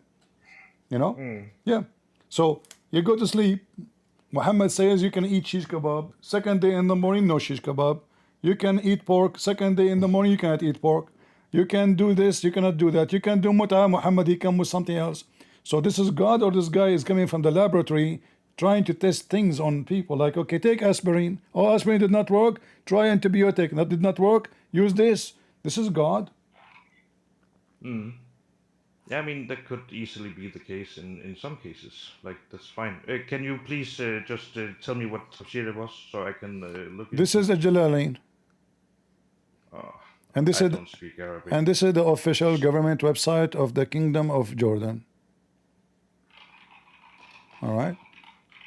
Can someone put it in the chat what he said? Yeah, I Because can give you a link, no problem. Okay. Thank you. So do you have a law? You said to me, you follow Allah. Which law you follow? What is the law? The law from God. How you know the law of God is there? Where? Because nobody knows which verse is abrogating which verse. Every Muslim have his own idea. Where in the Quran it says this verse is abrogated, like the one I mentioned to you, free for free, slave for slave, women for women. Where in the Quran it says this verse is abrogated? Yeah, the Quran doesn't state that. See? So you don't have the law, because the Quran is not stating the law, is messed up. So if the Quran is the book of God, then he will say to you, like as an example, Jesus, he came, he said, I did not came to destroy, I came to fulfill. Correct? So it doesn't make sense that somebody he came in the same day, not 10 centuries or 2,000 years after Muhammad he came, he just became a prophet. Allah gave him a verse. A day after he have different verse opposing the other verse. Yeah, but it's similar though, as it was also stated. It's not similar. No, it's not similar. Secondly, the word similar proving that Muhammad is a fraud. Because why you want to give me similar if it's similar? I don't know how it proves that Muhammad is a fraud when you're taking something from the tafsir. Like, You I see? don't see that connection. Here we go. If it's you who asked me, do you have a proof? Guys, did he say to me? No. Yes. You said to me, give me a proof. I said to you, okay, I will show you tafsir. You didn't. Now you decide that because this is tafsir, you don't want to take it. No. I stated one thing. That was that Okay. the application. Hold on. came I want to sent ask. Hold in on. I will use your logic just to show everybody. I'm not insulting you, by the way. That what you just said is kind of hypocrisy. You said to me that the Quran does not say that this verse is abrogated. Where you can find that this verse is abrogated? In the tafsir. So you yourself, you complain about the tafsir, but you gave me an answer 15 minutes ago from the tafsir, not from the Quran. So how come you can use the tafsir to prove your point, which by the way you did not give me any tafsir to prove your point, but I cannot use it? No. Okay. Sorry if I was not being clear here. The case I was making was also because I asked you, is this the case? He's gone. The genie kidnapped him. You see, guys, this is Islam. They say we have Allah, we know God. What God? You don't know anything. The Quran is messed up book. What is the law of your God?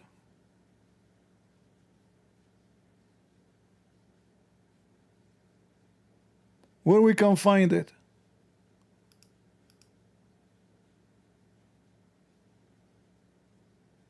Yeah. Sorry, the genie brought me back. No problem. Do you believe in genies? No, I don't think so. So you don't believe in the Quran? Okay, where in the Quran, or it depends on what you In mean. the Da'if hadith, not in the Quran, in the Da'if hadith, it says there is a genie, his specialty is to steal furniture for the prophets. Okay. What do you think? That sounds something I will look into. No, is it like, do you believe in it or is it stupid? If it states that in the Quran, then I believe it.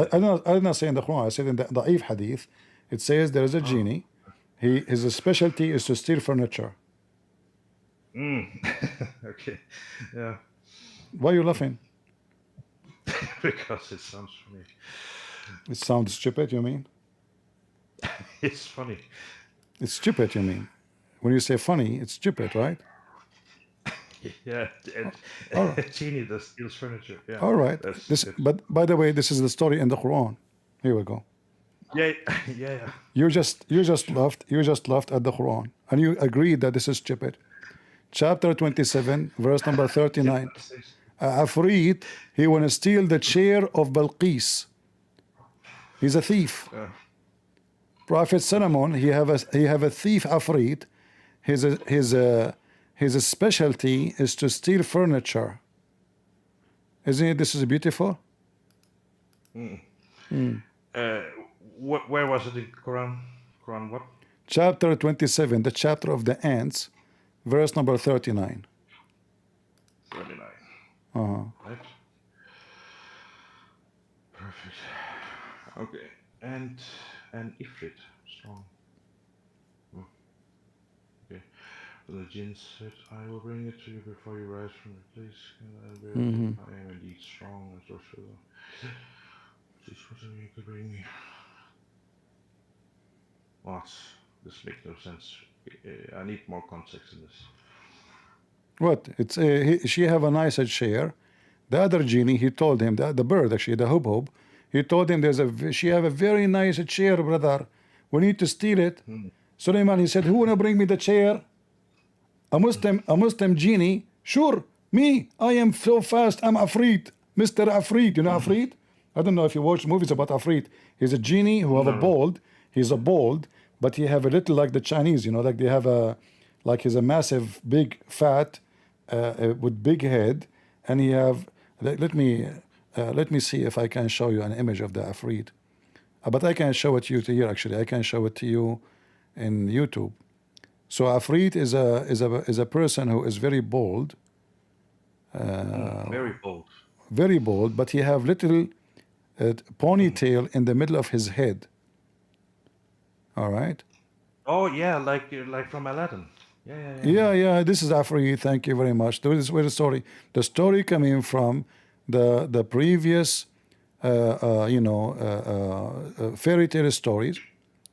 Muhammadi adopt the stories, and now you have a Afrit, and the Afrit he steal furniture. What do you want more? Is that also the one who flies on the carpet? No, he is not. I'm not with the carpet. The Afrit, this Afrit, his name is Afrit because he's so fast in stealing. Very, very, very fast. Like he can take your iPhone in 2 seconds. You see, you don't even see it. Wow. Yeah. Usain Bolt got nothing on him. And you remember, you laughed and you said this is stupid. No, I didn't say it was stupid. No, you said it's recorded. It's recorded, guys. Did he say? Did he say? Hold on. I never Guys, said it was stupid. did he laugh and he said this is stupid? You said that. It's recorded. I said funny. No, I say it to you. You mean it's stupid? You said yes because you said. No. Yes, you did.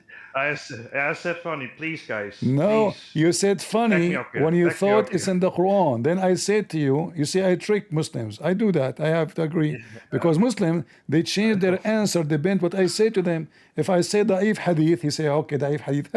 It's stupid, da'if, who care? But the second I say to Quran, it's too late. So when it's da'if hadith, you start laughing. It's silly. It's a stupid. No, I left from the beginning. I left from the beginning. As soon as I heard the story, I started laughing. Yeah, because I said to you, this is da'if. This is. No. All right. So now, is the story funny or not? It is. I will give you one thing, CP. You are very funny.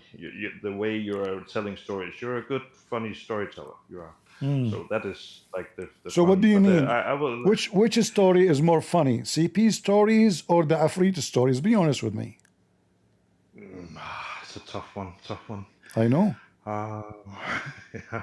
Which one? I gotta give it to you. I think it sounded more funny.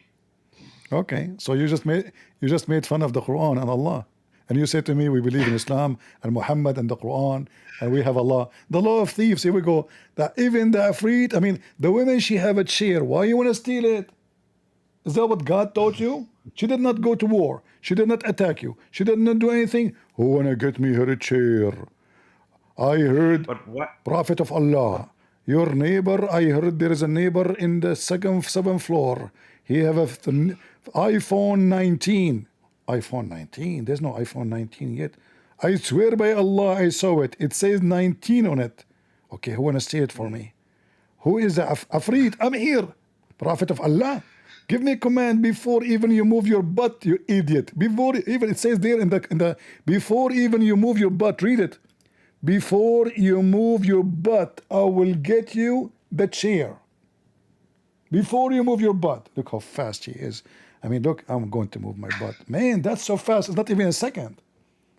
This Afrit, he wanna go all the way from Jerusalem, all the way to Yemen in Saba, 1,200 miles away, and bring a throne. The throne described as massive.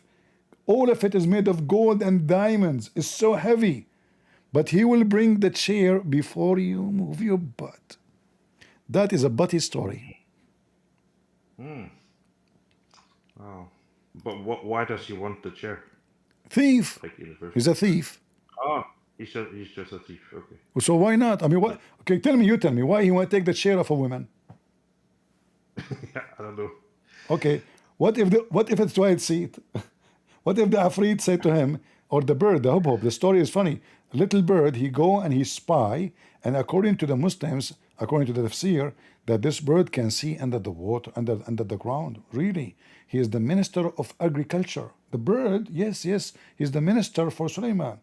And this bird, he went all the way to Yemen, and he found that she have hair in her legs, and she have this throne. So the Sulaiman, he starts saliva coming out. Man, she have such a chair. You know, he's a Jew. You know, the Jew, they like money. So, okay, hello, Habibi, Netanyahu Habibi. Who wanna get me there is a chair in Gaza, Habibi. Can you get me the chair?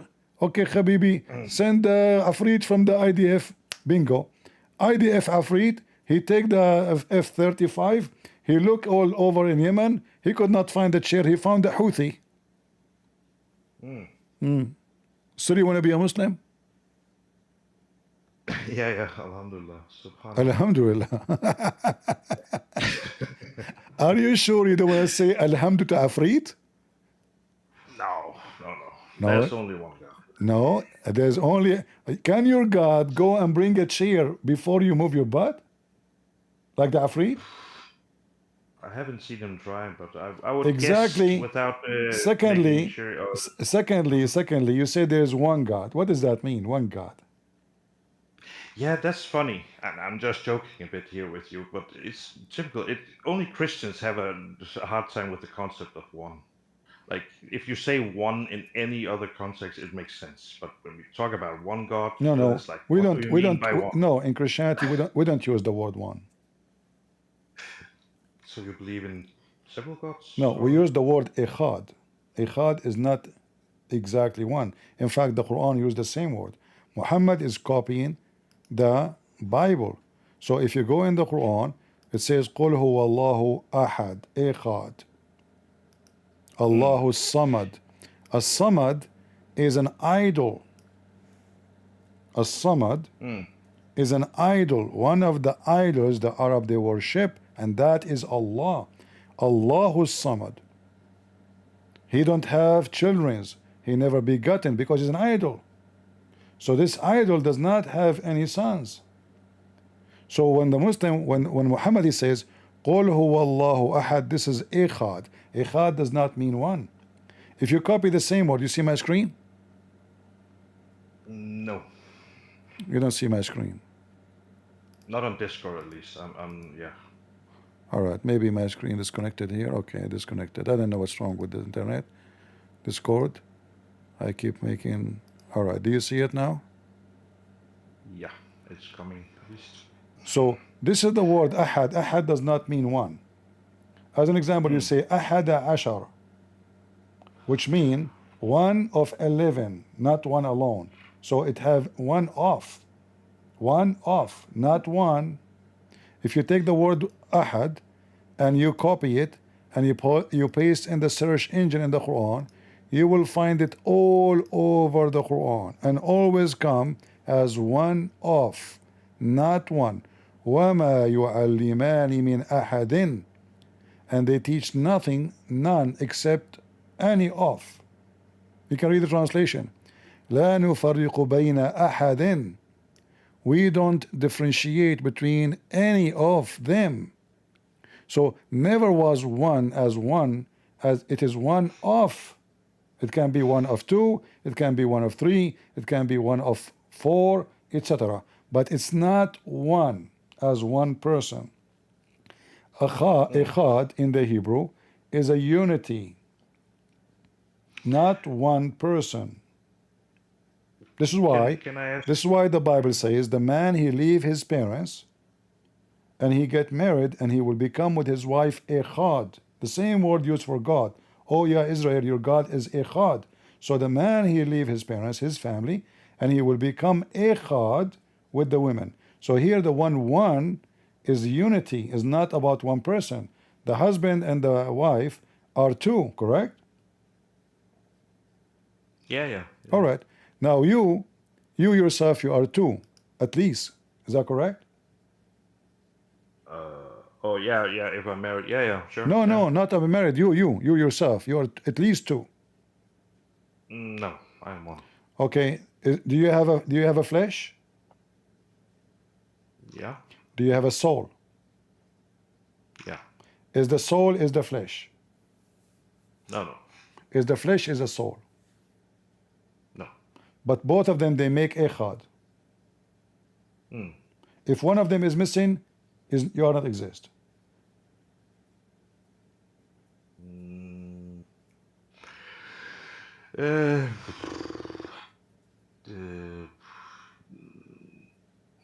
Depends. I think. I think the soul should be able to without the flesh, right? My friend, you are exist as a flesh and soul, not soul alone. You mean right now? Not the flesh. Yeah, sure. No, always you are exist like this, because even when your God, he want to talk to you, he will not talk to you as a soul, he will talk to you as a resurrection, which means reuniting the flesh with the body, correct? With the soul. Yeah. This is what resurrection is. Resurrection is resurrect your flesh to be reunited with your soul. So you yourself is more than one, but yet in the same time you are one. So yeah, I get the picture. Like yeah. If you yourself as a human being is created in such a way, and God, he said, I created Adam in my image. In his image he created him. God created Adam in his image. And this is even mentioned in the hadith, correct? I'm not sure. I'm not. I will plead ignorance. All right. So Muhammad, he said, copying the Bible, copying the Bible exactly as it is, the word exactly. خلق الله آدم على صورته. And this is the hadith in the front of you. Allah created Adam in his image. Look how many times the story is mentioned. All right. Your screen it went away. So I don't know what's wrong with this stupid Discord. That I keep losing the screen. I'm not sure. Yeah. Let me share it again. Yeah, but I can see it on YouTube at least. Yeah. So when somebody say the Trinity does not make sense, I find that is kind of silly. I'm not trying to insult you, because if you want to talk about what makes sense, well, nothing makes sense about God. Nothing makes sense about Jesus then, because you're talking about sense in which way? Logic? Is it logical that Jesus is born from a woman but she have no father? Have you ever heard of anyone like that? Oh, definitely. Yeah, I agree. Okay, so what sense we are talking about? What logic we are talking about? Have you ever heard of somebody, he said to somebody walk and he walk, but the person is born, he cannot walk? Somebody, he is blind, I put some mud on his eyes and I make him see? Is that logic? Somebody, No. he can send food from the sky according to your books. Jesus, he asked Allah, he sent him 7 wheels and 7 sandwiches. 7. Yeah, 7 wheels and 7 Okay. sandwiches. They can show reference. I'm not making other things up. See, you are laughing No again. pork, right? So No Muhammad, bacon. so Muhammad, he copied the story from the Bible. The chapter in the Quran is called Al-Ma'idah. Al-Ma'idah. Why is it called Yeah. Al-Ma'idah? Because The table. Jesus, he brought a table from the sky full of food. So Yeah. so It was when a the feast. so when the Muslim, he speak about logic and making sense, he is just being Abdul. Yeah, I agree. That's not a good enough argument to reject the Trinity. Oh, it doesn't make sense. No, I agree. When you By the way, when your God oh, okay. in the Quran say we, what the Muslim they say about that to you? Have you ever heard an answer about it? Why Allah he used the word we? I actually asked my sheikh here for some months ago because I was reading the Quran. Because in the same sentence, Allah uses we and I, right? In the same sentence. So I was like, okay, what does it mean? Like, there's some distinction here. Like, and what was his answer? Is sometimes when it's like when he uses the I, it is something like, for example, no. I asked, I can't remember what he said, and I don't want to misrepresent him, but it was something along the lines that when he uses I, he wants to signify the majesty of Allah, that it is only Well, him no, that no, creates. it's the opposite. When he say we, he wanna make himself majestic, correct? Yeah, but okay, yeah, sure. All I right. guess maybe, But look what happened. yeah. Look what happened. I mean, the Muslims, they are desperate to duct tape their God. So your God, he don't feel himself majestic unless he use we, which is fake. Fake we. It's not real. Correct? So I lie. I call myself we by language, and then I claim that this is better because now I am many. So based on the majestic logic, being many, not one, is better, is majestic. Being one is not majestic. I think you're reaching a bit. You think what? I think you're reaching a bit here. I think So it makes no sense for for that approach even from Muhammad's perspective. Why would he do this? Like, it makes no sense. It's like the Trinity. Checkmate. So you see, the Allah himself, he don't like. He consider using the word I is not the perfect way to describe his majestic. So who use it? So if I, as a Muslim, because I refer to Allah as He, as singular, right? I don't say them, right? So am I committing, or not committing shirk, but am I, downplaying His Majesty if I refer to Him as He? This is a good question, because if Allah he prefer we, and we is to present his majestic, then you should speak to him in the plural name, Elohim, not Allah. You should say Allahs, many Allahs. Yeah. So Elohim in the Old Testament makes sense, fit perfectly with the Christian belief. Elohim does not mean God as a word singular, it is as gods, even though we as Christian and Jews, they believe in one God. But because we believe that God is not just one person, God and the Spirit, the Holy Spirit and the Messiah, 3, so now we understand that God the Father, God the Son, God the Holy Spirit is Elohim. So this Elohim, he is not giving us a fake we, he is we. But in Islam, when the God of Islam, he gave himself such a title, which is fake title, you know, is a shame. You know, it does not befit for someone to claim to be God, but yet he look for language to glorify him. He should be glorified by people by being God. What more you want than being God? You know, from what we can do to you? Who care about we? You're God.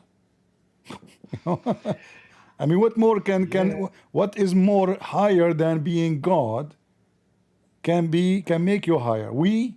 Who care about we? So we, in order to be right, it have to be accurate, describing who is this God. But if he is only one person, then this we is fake we. When a king he speak, he says we the king. He speak about in his name and the noble, not in himself alone. We, because our authority as a king is based on the nobles, who they are the most powerful in the kingdom. They named me king. I've been named king. I am not king, really. There's nobody is born, you know, to be a king. Even if you are born a crown prince, they named you king. They approve you, otherwise they will revolt against you and they might kill you. So we the king, because simply he speak in the name of the authority of many nobles, who they decided to become subdued to him. He is the authority over them. But in the case of God, if we use that logic that I use the word we, which is not true, then this is contradict. In fact, you Muslim, you use tawheed, correct? Yeah. What tawheed mean? Unification. Exactly. So how Allah is one and unify Allah? Yeah, actually, oh, good, you reminded me because I wanted to say this earlier, actually. Because you referred, oh, I can't remember why I wanted to say it. It was because of the, oh yeah, it was because you mentioned the, did you say echat? Echat, like the, yeah, you made the whole example with the marriage and now you're one and blah, blah, blah. The pagans and Allah was also a god before Islam came, right? He was one of the gods. Yeah, this is why the Quran speak about what? Mushrikeen. Mushrikeen is what? Yeah. Is the Bedouin Arab, the Arab, who believe in Allah. They are not believing in different God. They believe in Allah, and they believe in other with Him, which which is their duty is to intercede to Allah, actually. Okay.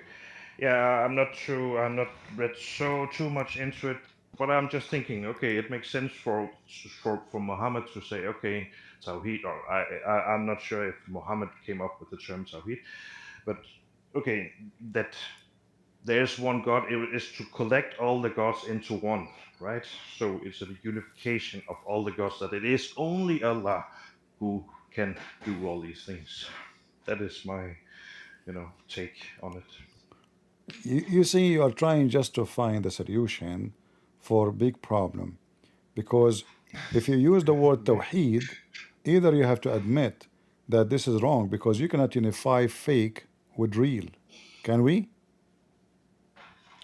No. But Okay. but So to how I'm but to going to challenge. unify? How I'm going to unify an idol with Allah? Because this is what Tawheed mean. Yeah, but let's try to get into the minds of pagan in the 600s year 600 whatever, right? So they believe that, okay, maybe, I'm not sure, again, I haven't read too much into this. So let's say they believe, okay, there's a god, he's a god of rain or whatever, and there's a god, he's a god of dirt, there's a sun god and whatever, right? So they have this idea of the deities within, but actually it is Allah that does all these things. So for them it would be closer for them to think of all these deities collected into one than to you know scrap them all or whatever. What word is the most correct here? But yeah, and say that Okay. it's a unification I that will no, I will Allah show you. alone. I will show you a clear evidence that your God Allah is not even considered to be God. It's just a Lord of a planet or a star. There's a verse in the Quran. It says that this God is Rabbu Shara. Have you ever heard of that before?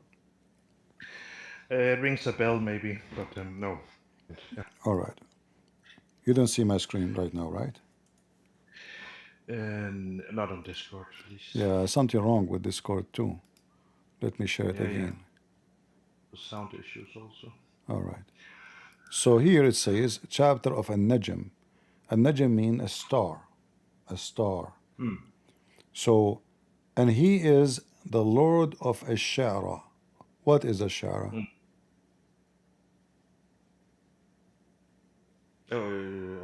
Ashara, isn't that Adonai's wife? Ashara? No, what's Here in the translation they say this is Sirius, which is a star which the pagan Arab used to worship. Does it say that? Yeah. So how he is the Lord of the star? He's the Lord of the souls. Yeah. I mean, how he is. Like, he is the Lord of everything. He's the Lord of everything. How come he did not mention the other one? They worship many stars. Why this one? No, I don't know. Maybe, I don't know. I would guess that Sirius is some significance. I think Sirius is not the clearest star on the night. I think. Let us put things together. I said to you that the Quran says قُلْ هُوَ اللَّهُ أَحَدْ اللَّهُ الصَّمَدْ. If you remember, I said that a samad is an idol, correct? Yeah. Okay, all right. Yeah. Allah is the samad. Does it say that? Allah is the samad. Is that correct? Now you're both using the English and the Arabic, so I can't say. But yeah, it says that he No, is regardless of the English now, this is a name in Arabic, correct? Doesn't matter. So it says Allah, Allah is the samad. All right? Yeah. Chapter 112, verse number 2. He is the samad. The Muslim, they try to translate it saying the self-sufficient, the master, blah, blah, blah, whatever they want to say. But we can find out right away in Ibn Kathir that as-samad is an idol, the Arab worship. Allah is the samad, not the Lord of the samad. He is the samad. So now, how we can fix this issue? How the samad is an idol and Allah is the samad? He would need to be all the other things as well, right? So now he is the Lord of series. He is the samad, and the samad is what? Is an idol. So what is Allah? He's the all-powerful creator. No, he's an idol. Yeah, I will look into it. Thanks for sharing, at least. I don't want to speak from ignorance, or at least too much. So what does that mean? You want to leave? You decide to leave Islam or not yet? No, not yet. Not yet? You are waiting for a samad to bring you the chair of the Queen of Yemen? Yeah. If that happens. Yeah. All right. Inshallah. Yeah, I see. All right. Okay, my friend. You're welcome. Inshallah. Allah never will, my friend. I have, I am born in the Middle East, and one of the disaster we have there is the Muslim. They keep saying Inshallah. That's why our roads is messed up, our electricity never come, and nothing happened because they ask him when you do it. Inshallah tomorrow, Inshallah, and Allah never will. When you are going to attack the Jews and take Jerusalem, Inshallah, yeah, and Allah, and even your God could not even fix Muhammad's penis. Excuse me, even his penis could not fix him. I don't know if you know the story about the penis of Muhammad. He could not do it. So he invoked Allah, he sent him a dish of shish kebab. Have you ever heard of God? The Quran says if Allah want to make something happen, he say be is going to be, correct? Kun fayakun. Yeah. So how Allah could not fix Muhammad penis, he sent him a dish of shish kebab to eat it and get power. This is God? No, Well, I am God, then I can go to the pharmacy, get you some Viagra, and here we go. I'm God, worship me. I can do it better than Allah. In fact, Muhammad, according to him, he invoked his God, and Allah, it take him 20 minutes to send it. And then after that, we find the story of Aisha. Muhammad, he claimed that when the penis stand up, that is the evil. So Muhammad, he claimed that because his penis is not working, if you go to chapter 113, min sharri ghasiqin idha waqab, from the look at the first translation the Muslim they have in English. Idha waqab is qiyamu dhakar, when, excuse my language, when the penis get hard. So from the evil of the penis get hard. You read the story, you will find that Aisha, she came to him and she started playing with his hair. Obviously she is horny, she's a teenage now. Muhammad is an old man, he cannot do it. Potato, no, nothing, no functioning. Sadiq, no there, nothing there. So Aisha, she is playing with his hair, and he could not stand up. So Muhammad, he is speaking about that it is evil if this thing stand up. This is why he is a I mean, look at the translation and look what the verse is about. I can prove, I challenge any Muslim to say to me I'm lying. I can show you that from your own interpretation. yeah, I can't see your screen, but No, I can show you from the interpretation saying this is about the penis getting hard. yeah. I mean, yeah. There's some things. I think it's nice that there are some things to look at from, in all parts of our lives, right? What part of my life, my friend? I mean, this is messed up. Yes. Look what they tell you. Look what they tell you Okay. in the interpretation, in the translation, and look what it's written in your books about it. And look how they lie. Okay, CP. Okay, you love to take the sexual angles of Islam. No, I'm not. But this is what your religion is about. This is what your religion about. I'm talking about what is in Islam. I'm not taking the it's there. This is your religion. All your religion is about penis. All your religion. If you go and die and worship Allah, what you will get? Endless penis. Yeah. Okay. You know about the orgasm gap, right? About in the what? West, at least. Isn't it called the orgasm gap? No, what's it called? Like the pay gap, but they have an orgasm gap. Like I think it's like in straight marriages, it's like 90% of men they have an orgasm, where it's only like 50 or 60% for. My friend, I'm not talking about this. If somebody have an illness, no, listen. If somebody have an illness, I'm not making fun. I'm not making fun of a person. I have a good point here. Okay, go ahead. Okay, so I can't remember the official term, but there's something like, so the women in the West, we can't satisfy them, right? They don't get their orgasms. Muhammad came to solve this, right? Because he says that it is good, it is better that the woman orgasm first before the man. So Muhammad has a solution for the orgasm. Okay, let me excuse me. I will get you busted, but a friendly way. You're a prophet. Never have his wife never have orgasm. Let me prove it to you. A woman, she came to Muhammad, and by the way, this woman, she offered herself. Obviously, she's a whore. She offered herself to the prophet, and she is his auntie. Imagine, she came to him. She said that yesterday she have a wet dream, and she is asking the prophet if she should wash. So the prophet, he said to her, if you see it, you should wash. the wife of Muhammad, when she spoke about discharge, the wife of Muhammad, she said, do women have discharge? Yeah, but discharge is not the same as an orgasm. No, this is orgasm. Discharge, the water coming out. He's talking about water coming out. Muhammad, he made it clear.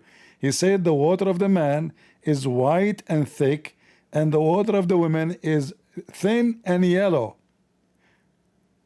It is about charge. And then the wife, she said to him, do even women have this charge? He said, yeah, otherwise how the baby resemble the parents? So this is his wife.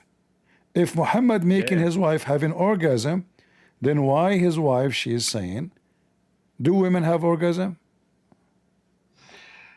Yeah, okay, but I guess it depends on if we are talking about, because as you know, maybe this is too much for the server, but as you know, women can both, have the orgasm, but they can also, some people can, there can be a actual discharge, ejaculation from a woman, right?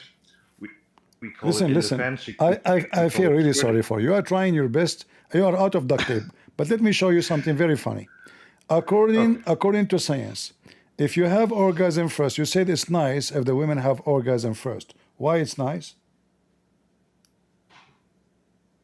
Because a man has trouble. All right. So let us go with this. So it is nice to make the women have orgasm first, but then if the man have orgasm first, is that going to affect the gender of the baby? Yeah, I will admit that is one of the things I wondered about.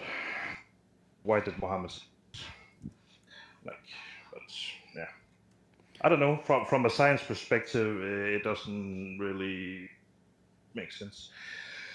According to Muhammad, if the man have orgasm first, the baby will be a boy. If the women have orgasm, the women the baby will be a girl, and we know that this is false.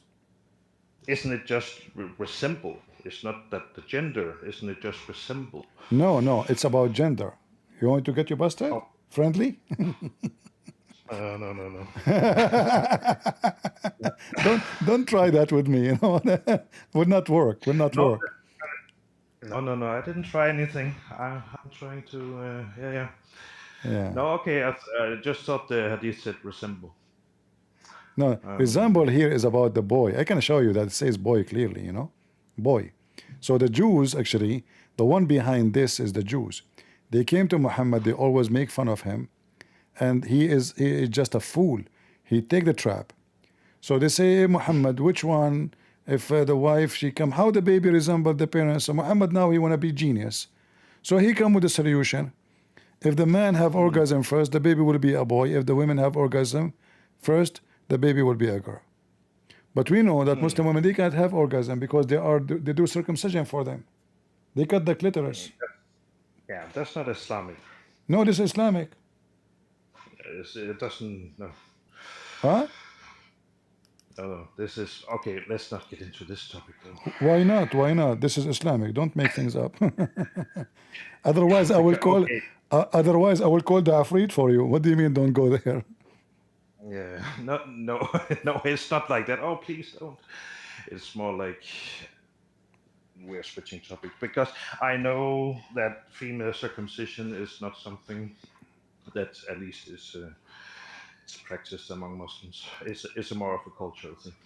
No, it's not. It's not. No, it's not. Yeah, it's not. This is not culture. This is approved by all Muslims, and this is very well known in the Sunnah. It is not practiced by all Muslims. That's not correct. No, not all Muslims for sure. Because who Muslim even practice in Islam? Do you clean your butt with 3 rocks? No, I use. Do you shake your penis 3 times after you finish peeing? I don't count them, but yeah. Okay, see. Yeah. Do you enter the bathroom with your left foot or right foot?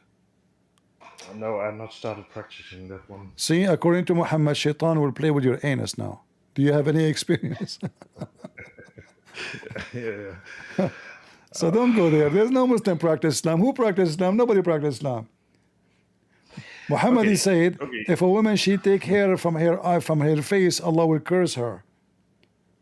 Have you ever heard of a Muslim woman she have mustache? Nobody. They take it, they shave it. They do. Some do. Not some, Bro, all of I them was, they do. If you want to I was, see, if you want to see a Muslim woman, she is a truly following Muhammad teaching. If she have mustache, we know that women from Pakistan they are hairy. Women from the Middle East they are hairy. We men from the Middle East we are very hairy. We are like monkeys. I don't mention that to us atheists. They used against me. So, so we have a lot of hair. I mean, hair grow everywhere. Mosquitoes cannot even bite me because of the hair. So we have a fur. We don't have hair. So now the women, a Muslim man, Muhammad allow him to shave his mustache. A Muslim woman she cannot. Allah will curse her. What kind of logic? Why Allah, according to the logic of Muhammad, a woman she take hair from her face, she is a change in the way Allah made her. He create her. So why you do circumcision? And why you allow them to shave their mustache? Here we go, Allah made you with mustache. Keep it. See the hypocrisy? And why you circumcise? yeah. But why? Because I was told that I need and my pubic region. We're talking about now. We're talking about women. Why they should not shave their why if a woman take hair from her eyebrows, she will go to hell. Give me a reason. What the sin exactly she did? No, I don't know. I don't think she will go to hell for that one. No, she will. But In fact, your prophet says women they will go to hell just because they have menstruation. no. You want to try me? No, don't go there. Don't go there. Oh, okay. Because my afreet is ready. No, not the fruit. I don't have a golden chair though, so.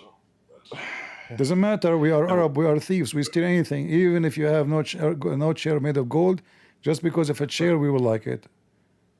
Bro, I am commanded to shave my. I am commanded to groom, right? And so is the woman. Okay, let me ask you. No, the woman, no, she cannot. Only for her private part, but her face, no. So what kind of religion forbid the women from keeping her face beautiful, but she have to keep her vagina shaved? What the point? I'm not sure. Maybe So some. so should maybe so she can put makeup there, she can shave it there, she can put a necklace there, but she cannot show her beauty in her face. And she cannot take hair from her face, and the angel will curse her. Allah will curse her. No. I mean, yeah, there could be a lot of reasons. Maybe Abdullah wants to say something about that one. Go, Abdullah. What do you want to say, Abdullah? Is this topic still on the other thing, or what is it about? Abdullah is dizzy. All his life is dizzy. Never come to the stage, say something makes sense. Go ahead, Abdullah. Take care. Take a hike. Is the topic still the same topic? The topic? What the topic? The topic, you know? Yeah, it's like like there's a party, and then suddenly a cockroach he jumped in the middle of the square, and like, what the heck? What are you doing? Why you are jumping? Cockroach, what are you doing here? This is Abdullah. He never come to the stage and he said something right. He's always like this. He's dizzy. And whatever you say to him, he said, what's wrong with that? You say to him, the Prophet says your penis will be in this. What's wrong with that?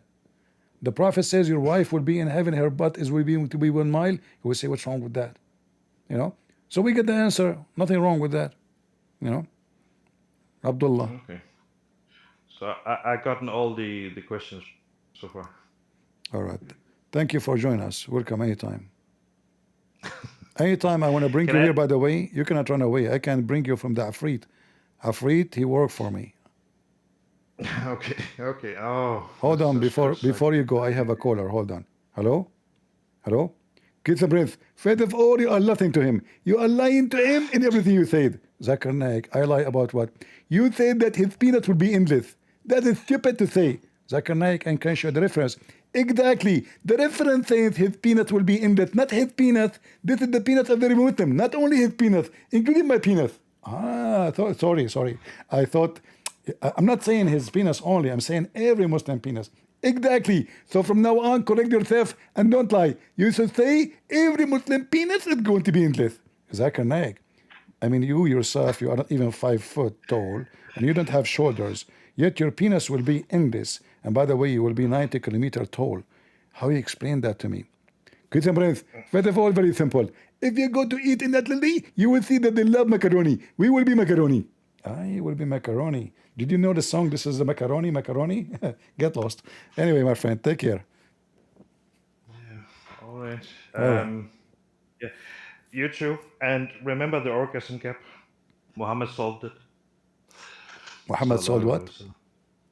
The orgasm gap. I need to find the term.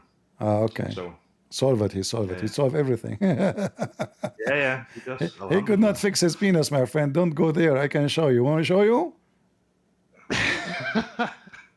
His penis doesn't work. What orgasm? If his penis is not working, he can fix the orgasm. What orgasm? This guy, he's gone. There's nothing there. Aisha, she played even the anthem. His penis did not stand up. She did everything. She turned the fan. She turned the air condition. She do belly dancing. It still is not moving. And I can show the reference. You're a prophet. I mean, haven't you also? I'm not sure if you married or something, but you know, guys, we sometimes we can get a bit trouble with it. I cannot relate to this. I know a lot of my friends are talking about I am not talking, listen. I am not putting Muhammad down because he have a physical defect. I mean, everybody can get sick. Me, you, it doesn't matter. This is not a shame for anybody. But Muhammad, he make it as a privilege, he claimed. He claimed that he can F all his wives in 20 minutes. And because he mentioned that, now we have to examine it.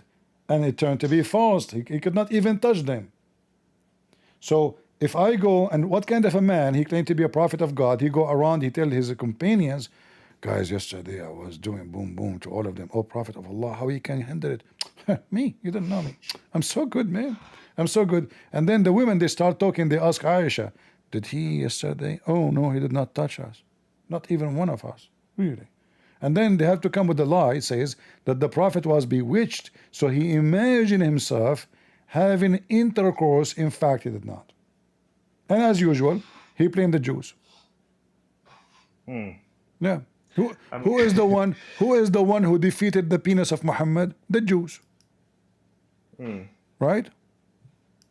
Yeah, it's always the Jews. Yeah. Even the penis, even his penis, because of the Jews. How a Jew, how Netanyahu can control the penis of Muhammad? You tell me.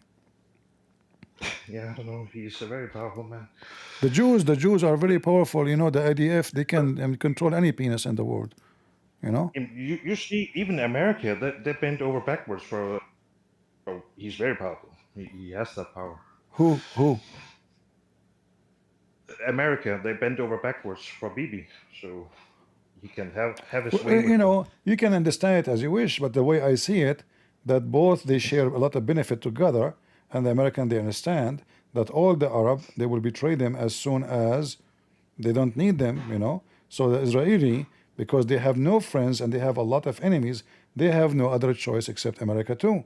So they have a great relationship together because both they understand that we need each other. This is not about they bend over and nobody bend over to anybody.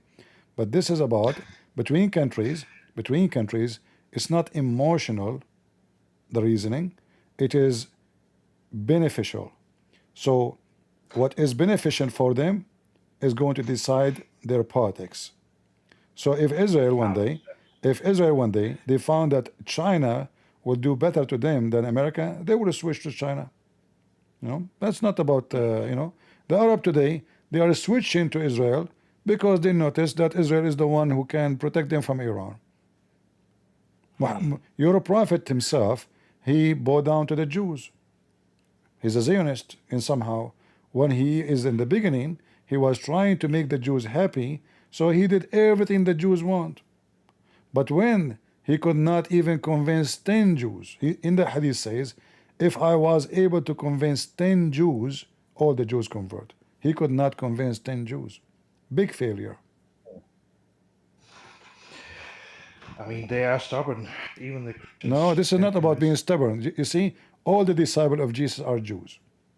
All of them. Yeah, all of them. And not only that, the disciple of the disciple, the majority of them, they are Jews too. So the Jews are the first one who convey the message of Jesus. You're a prophet, he failed. The Bible says to confirm to us that when Jesus came to Jerusalem, thousands of Jews were waiting for him. When Peter he made a speech in front of the Jews, 3,000 Jews convert in less than 60 seconds after he finished his speech. 3,000 Jews. So we are talking about thousands of people converting in the spot, in the time of Peter. So there's a video of this guy, what his name, Mufti Mink. In the video he says, Jesus, he moved his hand and tens of thousands will be healed. Anyone will be healed will believe. So there's no doubt that Jesus have a great impact to make a lot of people believe. But the Jews, who they are rejecting Jesus, is those who want different Jesus. They want someone who will not compete with the rabbis. The rabbis are the one who became in control. And this person, he did not bring what they are looking for. They want him to bring a government. They want him to be a leader of an army. He want him to free them from the Roman. And the rabbis, if that will not happen, so what if he claimed to be the Messiah and he did miracles? Still he did not. We will not let him compete with our authority. This is why we see that they have many conspiracy lying about him, which means the rabbis, they are not decent when they accuse him of things. Yeah, so it's not because they don't believe. There's many, like Judah as an example, who betrayed Jesus. He is a believer, but he decided to believe in money more. Money is more shiny. So it can happen that somebody is a believer, but he choose money over God, sex over God, power over God. Yeah. Definitely. Yeah. That must be, even with, okay, sure. But even then, the Muslims are closer to believing in the. My friend, there's nothing is called the closer and the farther. Either you are a believer or not, and the Muslims are not believers. So the Muslims, the Bible says, Jesus said, I am the way, and no other way. No one can go to the Father except by me. So if the Muslims don't believe in him as the Messiah, you see the Bible says, who is the liar? Is the one who denied Jesus is the Christ. The Christ mean what? The Savior, not the prophet. So if you don't believe that the Messiah, in the Messiah, he is the Savior, it's not enough to say he is the Messiah. You have to understand what the Messiah present. The Messiah mean the Savior, not just a person, his name the Messiah, the appointed. So the one who denied that the Messiah, Jesus is the Messiah, which means the Savior, and the one who denied the Son and the Father is an Antichrist. So the Bible make it so clear for us, every Muslim is an Antichrist.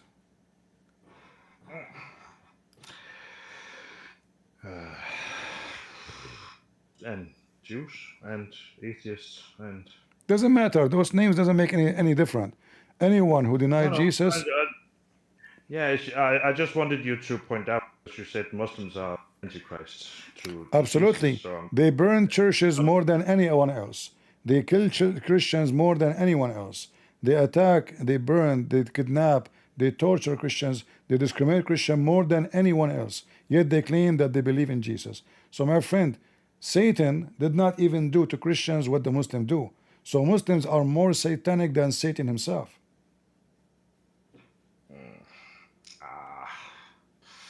Even from a Christian theological standpoint, that doesn't hold.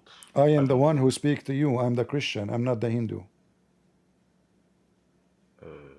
If the Bible says the liar, the Antichrist is the one who denied the Son and the Father. Do you deny the Son? I deny him as the Son, yeah. Exactly. So the Bible describes you as a liar. And who is the liar in the Bible? Shaitan. Jesus said, who is the father of all lies? Satan. So the second you are a liar, you are a satanic man. So don't tell me this does not fit with the Christianity. This is what Christianity teach. A liar is satanic.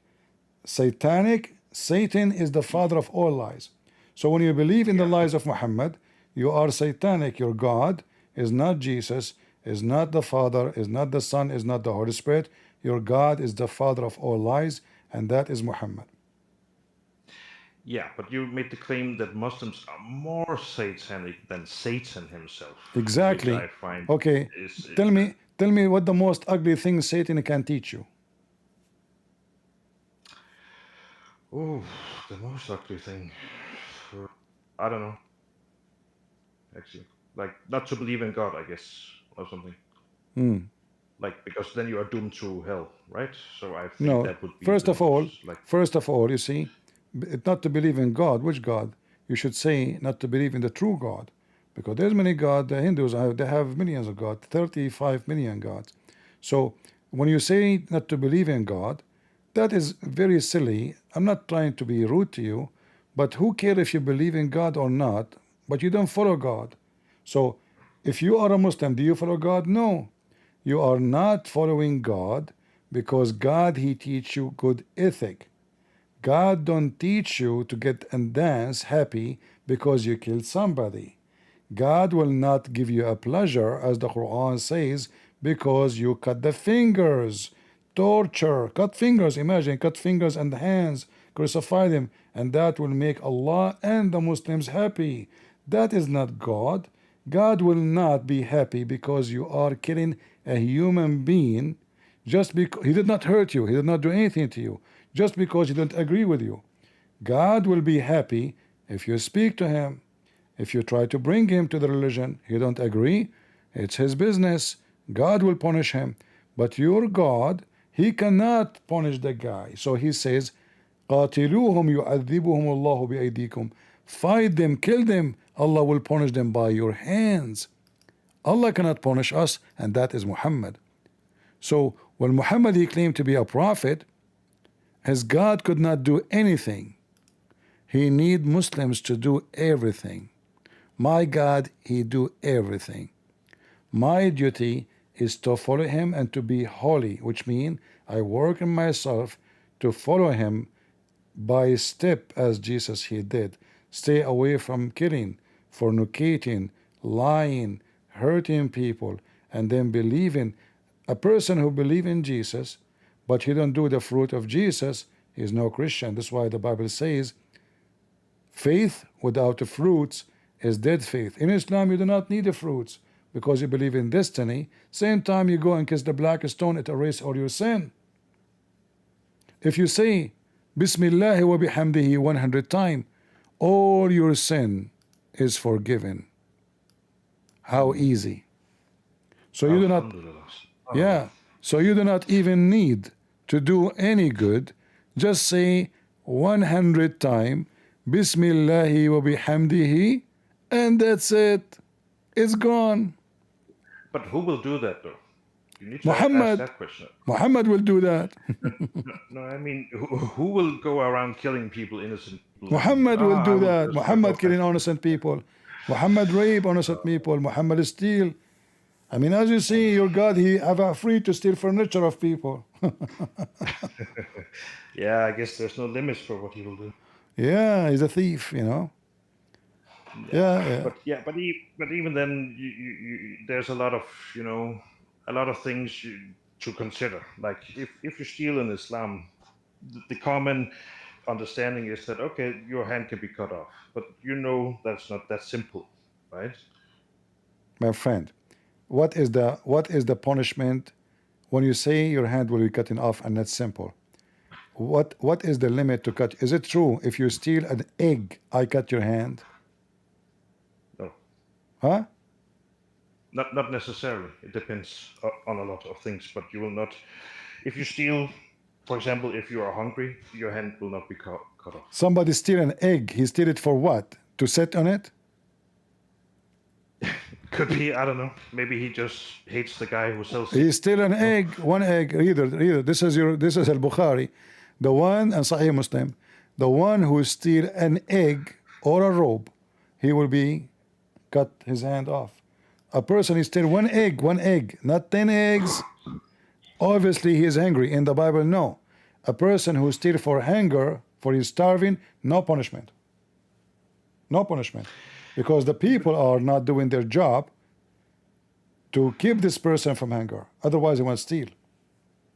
He's hungry. He's dying. So in here, and if Muhammad want to be honest about stealing, he is the bigger thief. I mean, in terms of Sharia, and you know,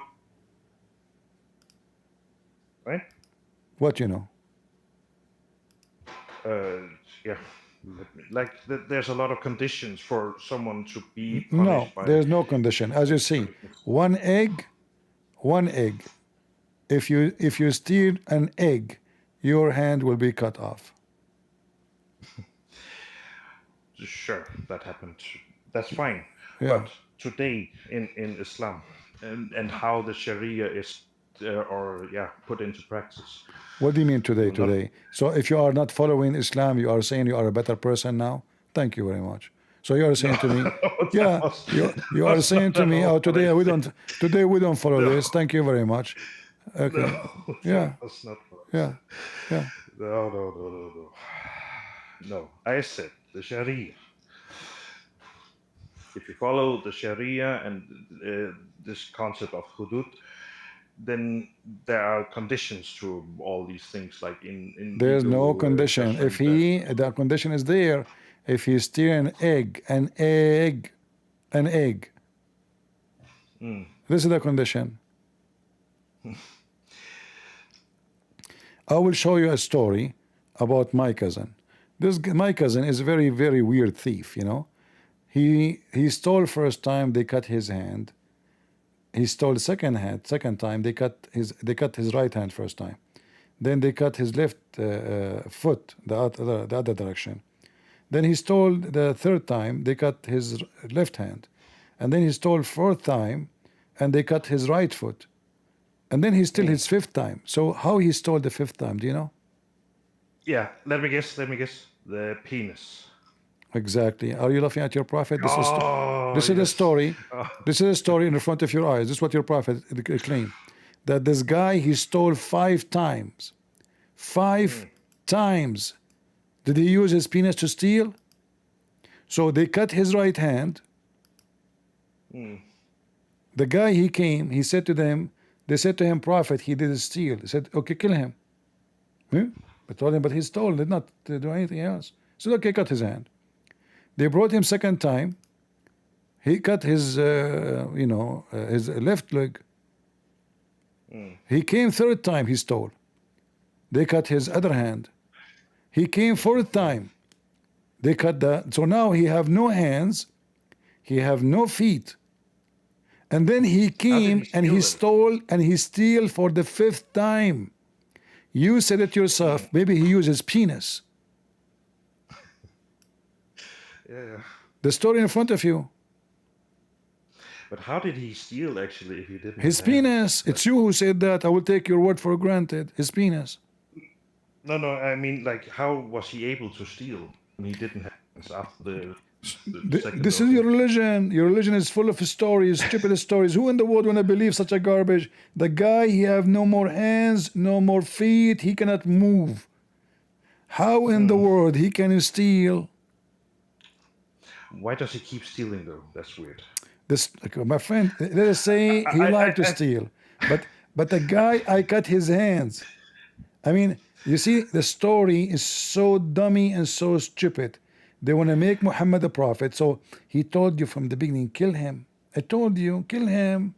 So now the 5th time, said, see, I told you, kill him. So they killed him. But I thought, for a theft, the punishment is only cutting hands. It turned to be Muhammad is an obviously weirdo. He told them the punishment is theft. For the theft of an egg, you cut his hand. He just said right away, killed him from the first time.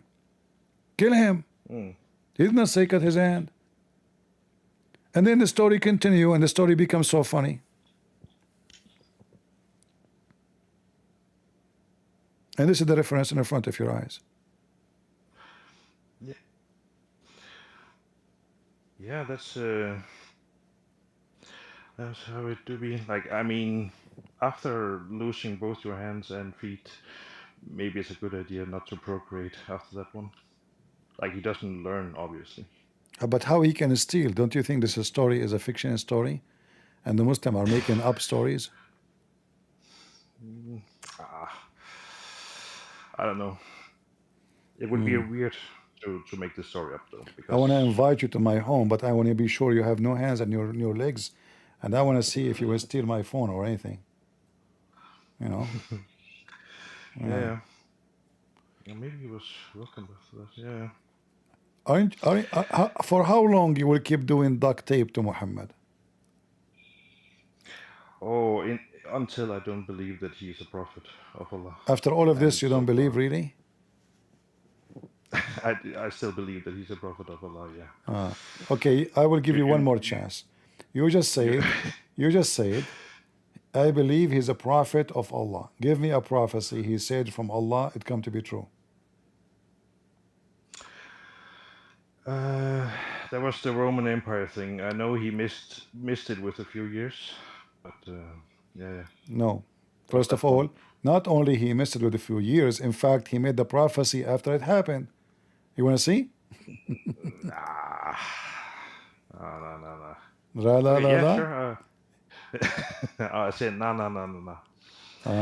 But Yeah. Here we read with me. That the prophecy Muhammad he made after they've been victorious, not before. So what kind of prophecy? Let me prophesy for you. In the year 2024, Trump will win the election. But I am in the year 2025. So you're a prophet. Read the. Hey, do you see the screen? You see my screen or no? You don't see it. I'm actually not at the PC right now, but I You're using Bluetooth. no. Okay. Yeah. I am in Discord. It says Jami' al-Tirmidhi, hadith number 3192. And this is authentic. It says here, Abu Sa'd narrated, on the day of Badr, the Roman had victory over the Persian. So the believer were pleased with that. And the following verse was revealed. Alif Lam Mim, the Roman had been defeated and they will be victorious. So he prophesied the Roman will be victorious after they've been victorious. But I'll read more into it, definitely. But still, even then, I don't mind him not making prophecies. It's not. The Quran is too, It's Sure. too sophisticated for someone The Quran is to true. comprehend. The women have a semen come from her ribs. No. No. You're a Don't tell me. Christian. Not tell me you know. I don't know. I am ignorant. I'm illiterate. Is the semen? Do women have semen first? Not that I know of. No. Okay. Does it come from the ribs? Maybe in Thailand. I don't know. So you see, you're making fun of Allah again, and you say to me, Muhammad is a prophet. Yeah, it's obvious. Yeah. Maybe it's figurative. Maybe it's metaphorical. It's a metaphorical semen. Yeah. You love those. I know. If you are not a nice person, I will be rude to you and say, maybe your God, Dad, he gave your mother a metaphorical semen too. And you yourself, you are a metaphorical person. Are you real? Yeah, no, I am real. Yeah. Okay, I don't know, because if when you say semen is metaphorical, then the whole book is messed up. Muhammad is metaphorical figure too then. It's not a real person. Allah is metaphorical. Okay. Even semen became metaphorical. Semen is metaphorical of what? I don't know. Semen is metaphorical of I don't know. That's a good one. Okay. I mean, we live and we learn more philosophy, more logic, Aflatun, if he was exist, he will commit suicide. After he listened to Muslim, he will get dizzy in 2 seconds. who will? Aflatun, very Greek philosopher, famous. yeah. Okay, I'm following. Yeah, he's an Arab. Any philosopher is an Arab. Oh, Yeah, and he believed in Allah, by the way, too. If if yeah, yeah. Alexander the Great, he was a prophet of Allah. I mean, who's left? Oh, All right, my friend. Thank you very much for being here. And anytime I need you, I will ask my Afri to bring you over. yeah. Thank you. Do Thank you. that. You're welcome. You When have you his number, decide to right? leave Islam, let me know. Yeah. All right. Inshallah. May Right. may the Afrit of Allah bless you and protect you, And peace to you. and make you get paid your salary fast. Afrit can bring it to you, by the way, if the boss don't give it to you. Yeah, yeah. Give me All right. his number, please. DM me. Oh, do not need a number. Just call Allah. He will send you the Afrit. You know, Ah, but okay. Allah Sure. is the I boss can of the try. Afrit. He's the Afrit himself. Do you know that the Afrit, Hmm. according to Muhammad, he effed the wives of Solomon, all of them? No, no, no, no. Yeah. And do you know how the wives of Solomon did not notice that this is not Solomon? No. Because he's good, so good in bed in effing. He never Yeah, of stopped. course. He never stopped. I mean, this Yeah, guy like. So according to yeah. Hmm. Muhammad, the wives they told the elders of the kingdom that what happened to our husband? He's so good. He never take a break. So the elder they became suspicious. Shaitan he heard them, so he decided to run, and then he threw the ring of Solomon, which he stole when Solomon he went to the bathroom, and he became look like Hmm. Solomon. So he took the ring and he threw it in the ocean. Do you know how Solomon he got the ring back? No. Solomon, after he was kicked out from his palace by Shaitan because Shaitan looked like him now, and he kicked him out, and he started effing his wives. Solomon he started working as a putter in the port. So there's a guy, he bought some fish. Solomon he said to him, "Sir, can I carry the fish for you and you will give me 2 fish in return as a wages?" The guy said, "Sure." So he carried the fish all the way with him to his home, and then the guy he gave him 2 fish as he promised. Solomon went home, he opened the fish, brother, he found the ring inside the fish, and then he became a king again. What do you think about the story? Sounds miraculous, almost. I know, so you must be a very proud Muslim. I am. Okay. Oh, Allahu Akbar. Can Remember, I ask one question? remember, you did laugh at Muhammad many times during our conversation. I did not laugh at him. No, No, you but did, yeah. because when you laugh at the Quran, you are laughing at him. No, You did. I beg to differ. Allah sees my intention. He sees. I'm only accountable to Allah. Ah, okay, not to the Afrit. Okay, all right. You said No, no, you no. said you have a question for me. What is the question? Let me give you the answer before. Let me give you the answer before the answer question. Prophet Muhammad sallallahu alaihi wasallam, he never lie. See, I answer all your questions. What do you want? Okay, good. This is what the Muslims do. Okay, but it's a deep one though.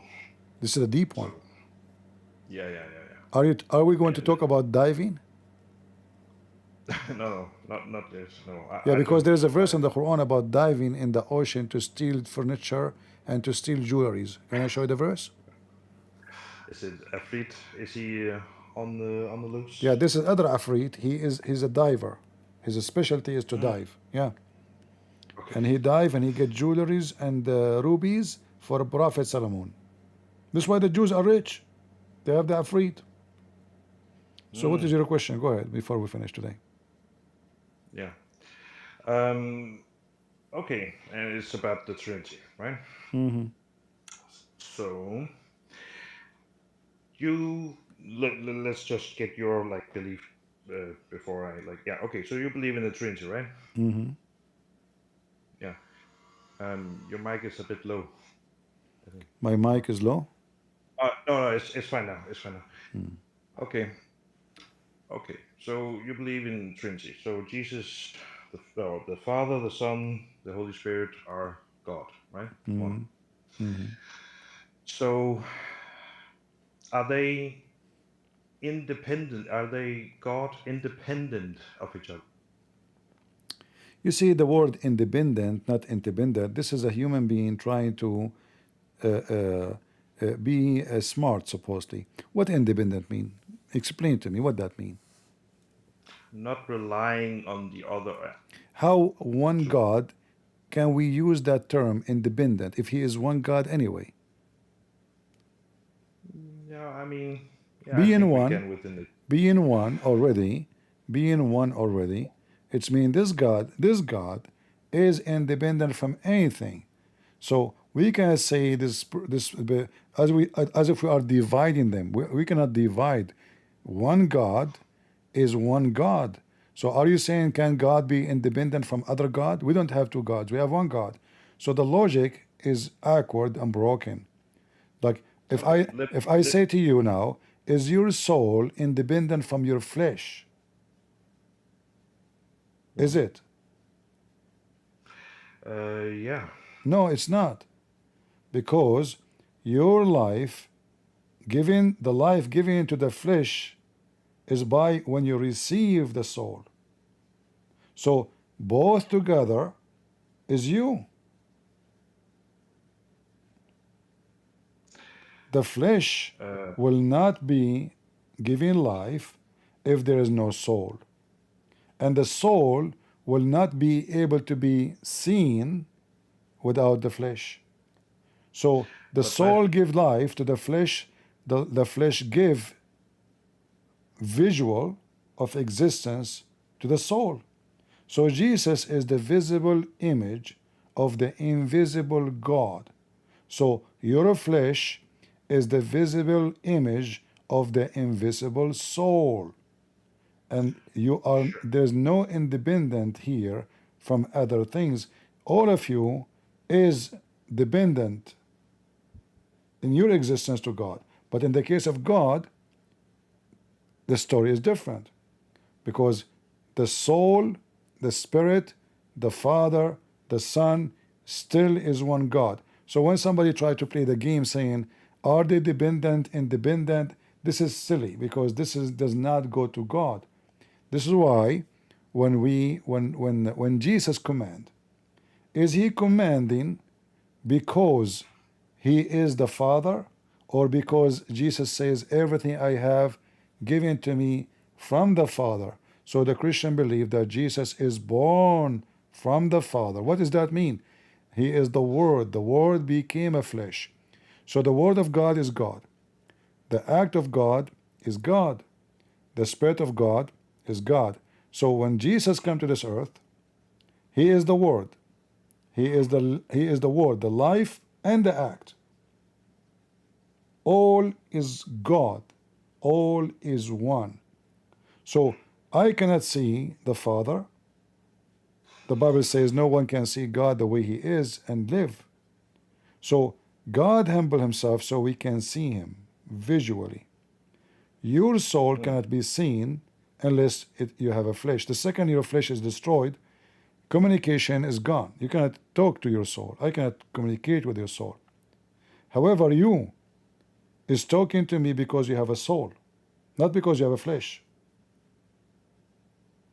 The flesh alone, Yeah, the tongue alone, is not going to talk. The second I take your life from you, your tongue is useless. So when a human being he try to be smart and try to explain God, I say any human being try to explain God is a fool, because God is God because nobody can explain him, not because I can. If I can explain how God can create me, that means I'm God. If I can explain how he can make the light become light by saying be light, a light was, that means I'm God. So what how we explain God? We say he's almighty. By saying that, we mean we can't explain how his might is his might, how he can do things. All what we know that he is almighty. That means nothing is impossible for him. So you are trying to explain the one who can nothing is impossible for him by what is possible for you. Are you with me? yeah. I think one of the things it was a nice way of putting it. true though, but like how the flesh is a visualization of my soul. But as a Muslim, I also believe that my soul travels after I die, right, to Barzakh, right? No, your soul. No, And no, no. You see, this is a lie. There's nowhere in the Quran it says that. This is another fiction stories. The Muslim they have fiction stories. According do the Quran speak that Allah will gather your bones together and will resurrect you with your soul? Yes. So you are going to be resurrected both together.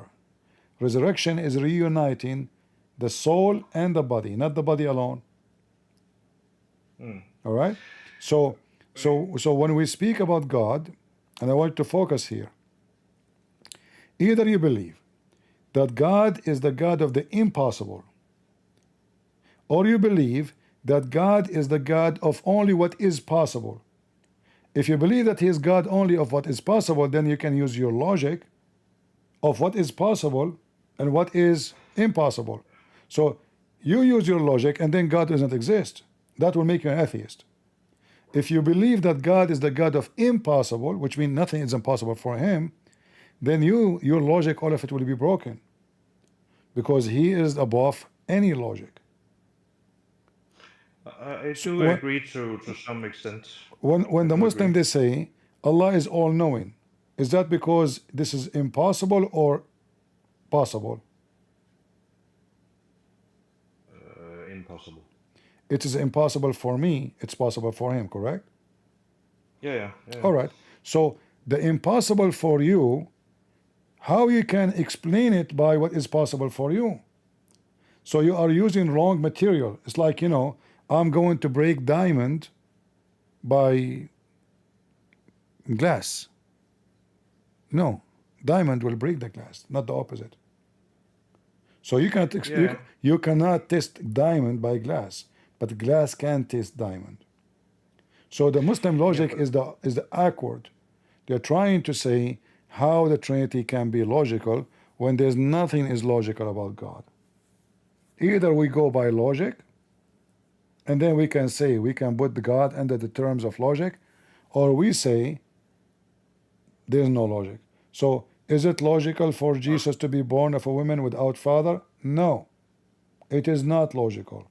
People will laugh at you if you say that to the atheist.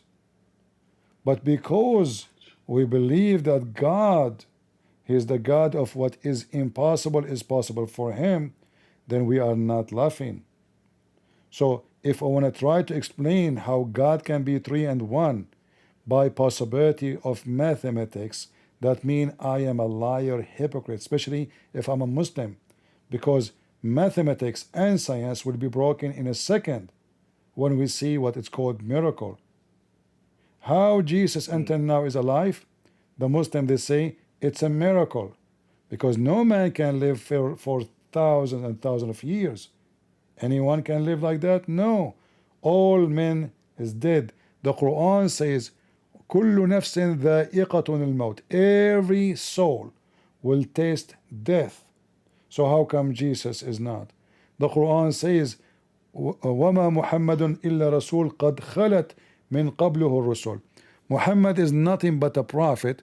All prophets pass away before him, which contradiction for the story of Jesus, because Jesus, he did not pass away according to Muslims.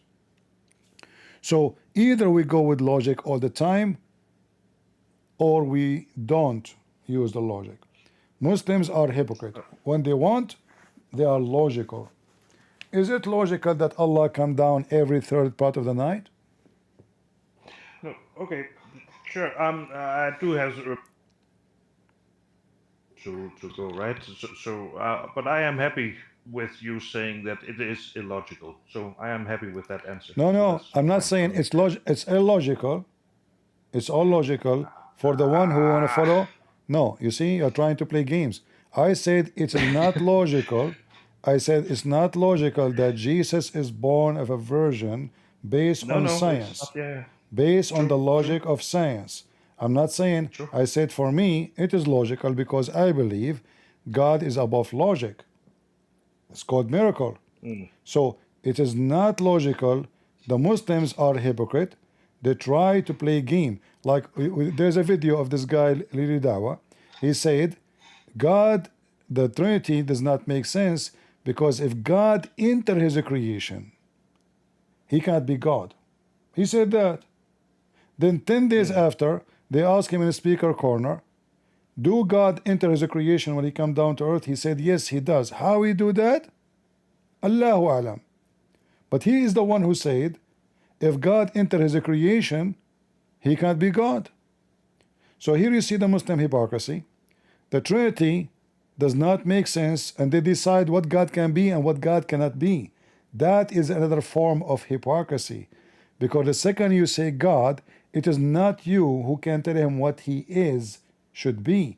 He is what he is, as he say, and this is why the Muslims don't even question how Allah sit in the chair. The second you say to him how Allah sit in the chair, the throne, they say with Allahu alam, we can't ask. We can't ask. Why? Because he is our God. But when it's come to other God, they have a long tongue and big mouth. Like they make fun of the Hindus. The Hindus worship many gods. But who care about how many gods they have? We should care if their gods are true or not. If somebody believe in trillion God and they are true, and I believe in one God and there is false, that means he's lucky, he's happy, I fail. It's not about how many, it's about true or not. It's not about numbers. So the Muslim, he think, because he believe in one, he think he have God now. Well, the one who worships Shaitan, they have one God too. There's a temple in San Francisco, it's called the Temple of Satan. And they have one God, and they are monotheist. And they don't believe in Tawheed, because Tawheed is not monotheism. It's against Islam. But the one who worships Shaitan, Satan, we believe in one God. Does that mean they are true? I say false. They are not. So believing in a rat to be your God. Okay, he's one rat. Does that mean true? No. So saying that I am right because I believe in one God, it makes more sense, is the most stupid answer ever. If your God could not even prove that he exists, my God, he can. Even your book could not deny who is Jesus. So I don't need to debate with Muslim about the miracle of Jesus, because the Quran have tons of it. But I can argue with Muslims about the miracle of Muhammad, because the Quran say Muhammad have zero of it. Not a single verse in the Quran says Muhammad have miracles. Even the one they say about splitting the moon, the same chapter says Muhammad have no miracle. We refrain from sending miracles. We refrain, the Quran says in the same chapter. And the split of the moon, it says the moon is split, not I split the moon. Not Muhammad split the moon. So you see in your Quran, nowhere in the Quran says Muhammad have miracles. But in your Quran it says Jesus have an astonishing numbers. And that here, the point we can stand, if you are a Muslim who believe in that I do not need to prove to you that Jesus is a miracle himself for his born of a virgin. I do not need to prove to you that Jesus have power over death and life, because the Quran says he resurrect people. So already you believe in that he is the resurrector. He is the one who can make the blind see. He is the one who can heal the leper. And all those, nobody have solution for them. No doctors, nobody can put some mud on the eyes of somebody and make him see. Nobody can command the one who cannot walk, say to him, carry your bed and walk. That is Jesus. So the one who is a miracle, you Muslim trying to make explanation of him, is just a fool idea, because he himself, nobody can explain him. How a man, he's just a man, yet he can walk in water, yet he can command the sky, yet he can command the sand and make the dead one alive. He's just a man, he's just a prophet. Then he will say to me, Allah gave him power. Well, he gave him power to create too? Yes. The Quran says he's a creator. He can create from the mother bird. What is left for this man? He's a creator. He's a resurrector. He's a healer. He's alive. Everybody die. And then they say to you, Jesus is just a man. So if your God gave Jesus the power, such a power, just to make us believe that he's a man, your God is a fool. He just made us believe that Jesus is God, because he is the creator. He is the resurrector. He is the healer.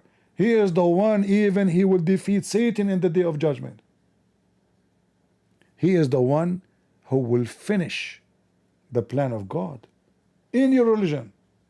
And yet you say to me he's a prophet.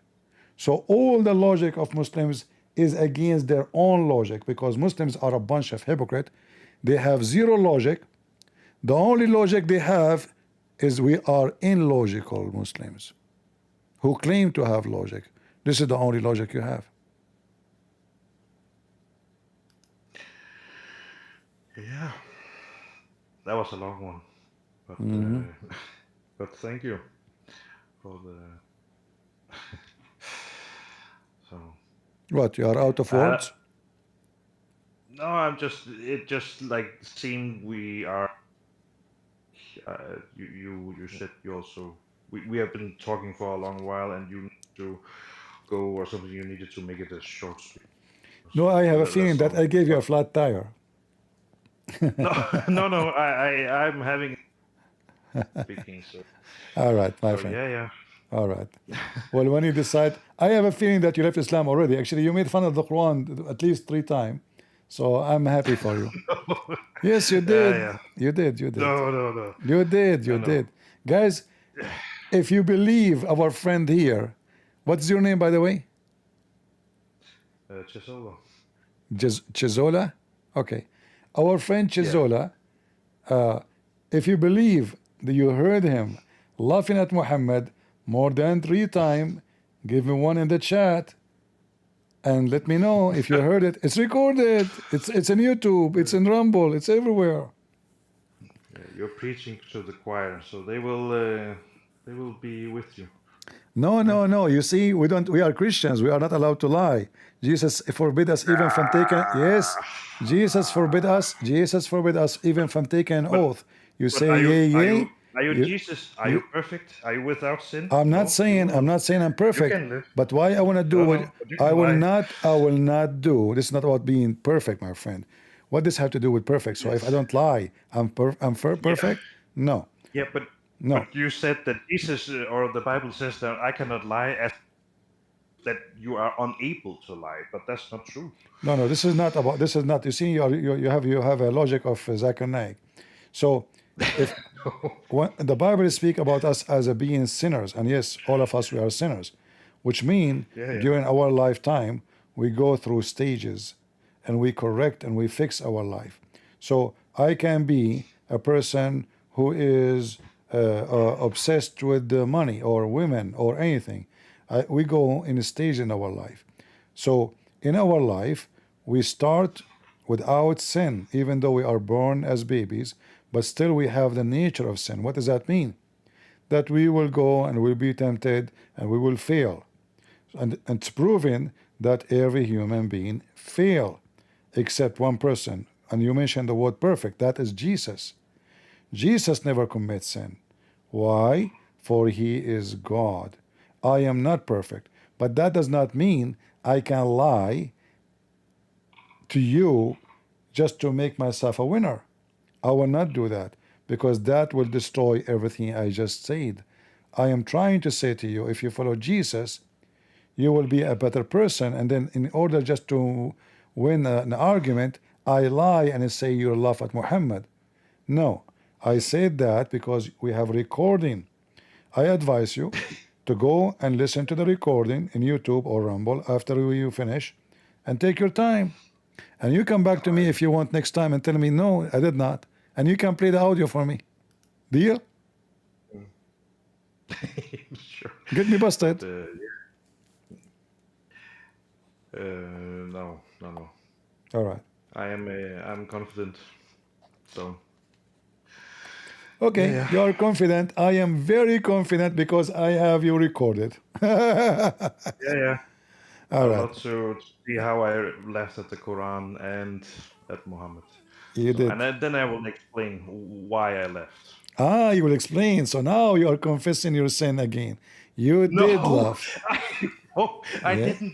I never tried to hide my laughter. No, you did. You did laugh, and you did say. You said even stupid. You said this is stupid. You said this is stupid. I did laugh. Yeah. No, I did not. No. See? Okay. I did not say it was stupid. I said it was funny. All right, guys. I want any one of you have time. if you can cut the video, make it short for us. Next time, if he join us, we can play it for him. In order to like look all over the video, if somebody can do that, make it small pieces, so we can play it to our friend here, so he can maybe, I don't know, Muhammad, he used to forget what he just said. Maybe you are doing the same. Maybe you don't mean to lie, but you forgot what you said. It's okay, you know. That's all right. Sorry, there was a Discord glitch, I guess, so I could not hear. Yeah, I'm saying maybe you forgot what you just said because you have dementia, but no problem. Afreet will bring it back, you know. Yeah, sure. All right, take care, my friend. Yeah, you Thank too. you for joining. Thank you. All right, guys, in the Discord, thank you all for being here. I'm not going to stay longer. It's getting very late for me. And as you see, you know, Muslims always are Muslims. They laugh at Muhammad. We make them laugh at Muhammad. And I have to say, you cannot make a Muslim laugh at Muhammad if you tell him, you know, like the truth right away. You have to trick him. So you have to say, my cousin, he did this, he laughed. He said, your cousin is stupid. If you say to him, Muhammad did that, he will say, so what? If you say, my cousin, he says, stupid. See, it's a Muslim. This is the Muslim way of defense of identity. They don't defense really the truth. They believe Islam is identity for them. So the second you say Islam, he think you're insulting him. Okay, so he wanna now take defense. So he lie. He think he can protect a lie by other lie. Never work. It make it even more horrible. Right? It doesn't work. It doesn't matter how long you try to cover a lie by a lie, that will make it even more ugly and more stupid. The truth is the only thing can save you. And this is why I'm very truthful with Muslims. Otherwise, Muslims, they will make mockery of me for lying. And you know, the funny is, I show the reference, I show the proof, and then they say he's lying. I mean, I show it to them. They are in denial.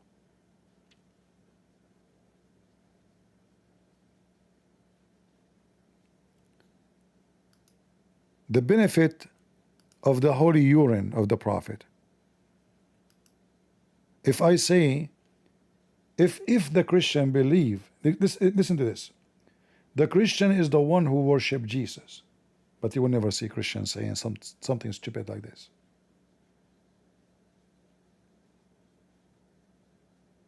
This is Islam.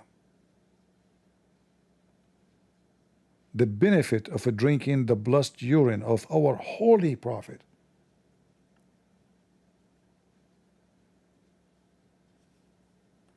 Who is the one who worship a man? And this man is awkward, weird, stupid, filthy, trashy, junky. I mean, name one thing ugly in this earth is not him. And yet they drink his piss. They fight over his boogers. They fight over his underwear water from the laundry. Aisha, she said, she never entered the bathroom and found the shit of Muhammad. Why? She asked Muhammad, how come when I enter after you, I don't see shit and smells so good? He said to her, oh Aisha, don't you know that the earth swallow the feces of the Prophet? The earth swallow the feces of the Prophet? The earth could not resist. By the way, I never had feces anywhere. You cannot find it. Once I was chased by the FBI. I was wanted by the FBI of China and Japan and in New Zealand and Zimbabwe and Brazil. So they were looking for me. They said, okay, we could not find him. Maybe he is wearing the hat, because I have a hat, by the way. You wear it, nobody can see you. It's a true story. But they said, but we have a DNA. What if we chase his shit? Guess what? They could not find any, because I'm a prophet. Anytime I do shit, The earth opened her mouth immediately. FBI, they come, they bring their dogs, they sniff, they smell musk. The dog, even his sleep, like, oh, so comfortable, you know. I don't, oh, hey, dog, what happened to you? He says, the prophet was here. It's amazing, you are a prophet, your shit is holy. No wonder they say holy shit. Your piss is holy. If you drink the piss of the prophet, no hellfire can burn you, brother. It's the shield. Look, it says in the front of you, it is the shield of hellfire. And you are telling me this is not a prophet of God? You can go in the volcano. If you drink, where is Indonesian Muslims? Drink one drop of the shit of Muhammad and walk into the volcano in Indonesia. Brother, you will burn the volcano, but the volcano cannot burn you. If you don't believe me, I have a witness. His name is Bernie Sanders. This is Islam. And yet they come and speak about logic. What a bunch of dummies. They believe that shit is yummy. I hope we have a good time. So I want to say to all of you, thank you. Don't forget to give us a like, please, if you like it. If you don't like it, give it a dislike. I mean, do something at least. Like, dislike, do something. Move your hand, move it, you know. Dislike, give me dislike. I like a dislike. I'm an Arab, we are awkward people. So give us dislike, if you don't mind. Because if we say to you, give us like, you think we are, you know, commanding you or bribing you. Give us dislike, okay? Just do something. You are good in the chat. What about leaving comment later and tell us what you think about this conversation and what you learned? And I hope we learned something good. And always remember that only God is good. So is Jesus. And we are the crusade. May the Lord bless you. And until we see you soon again. In His name, we are victorious. Take care.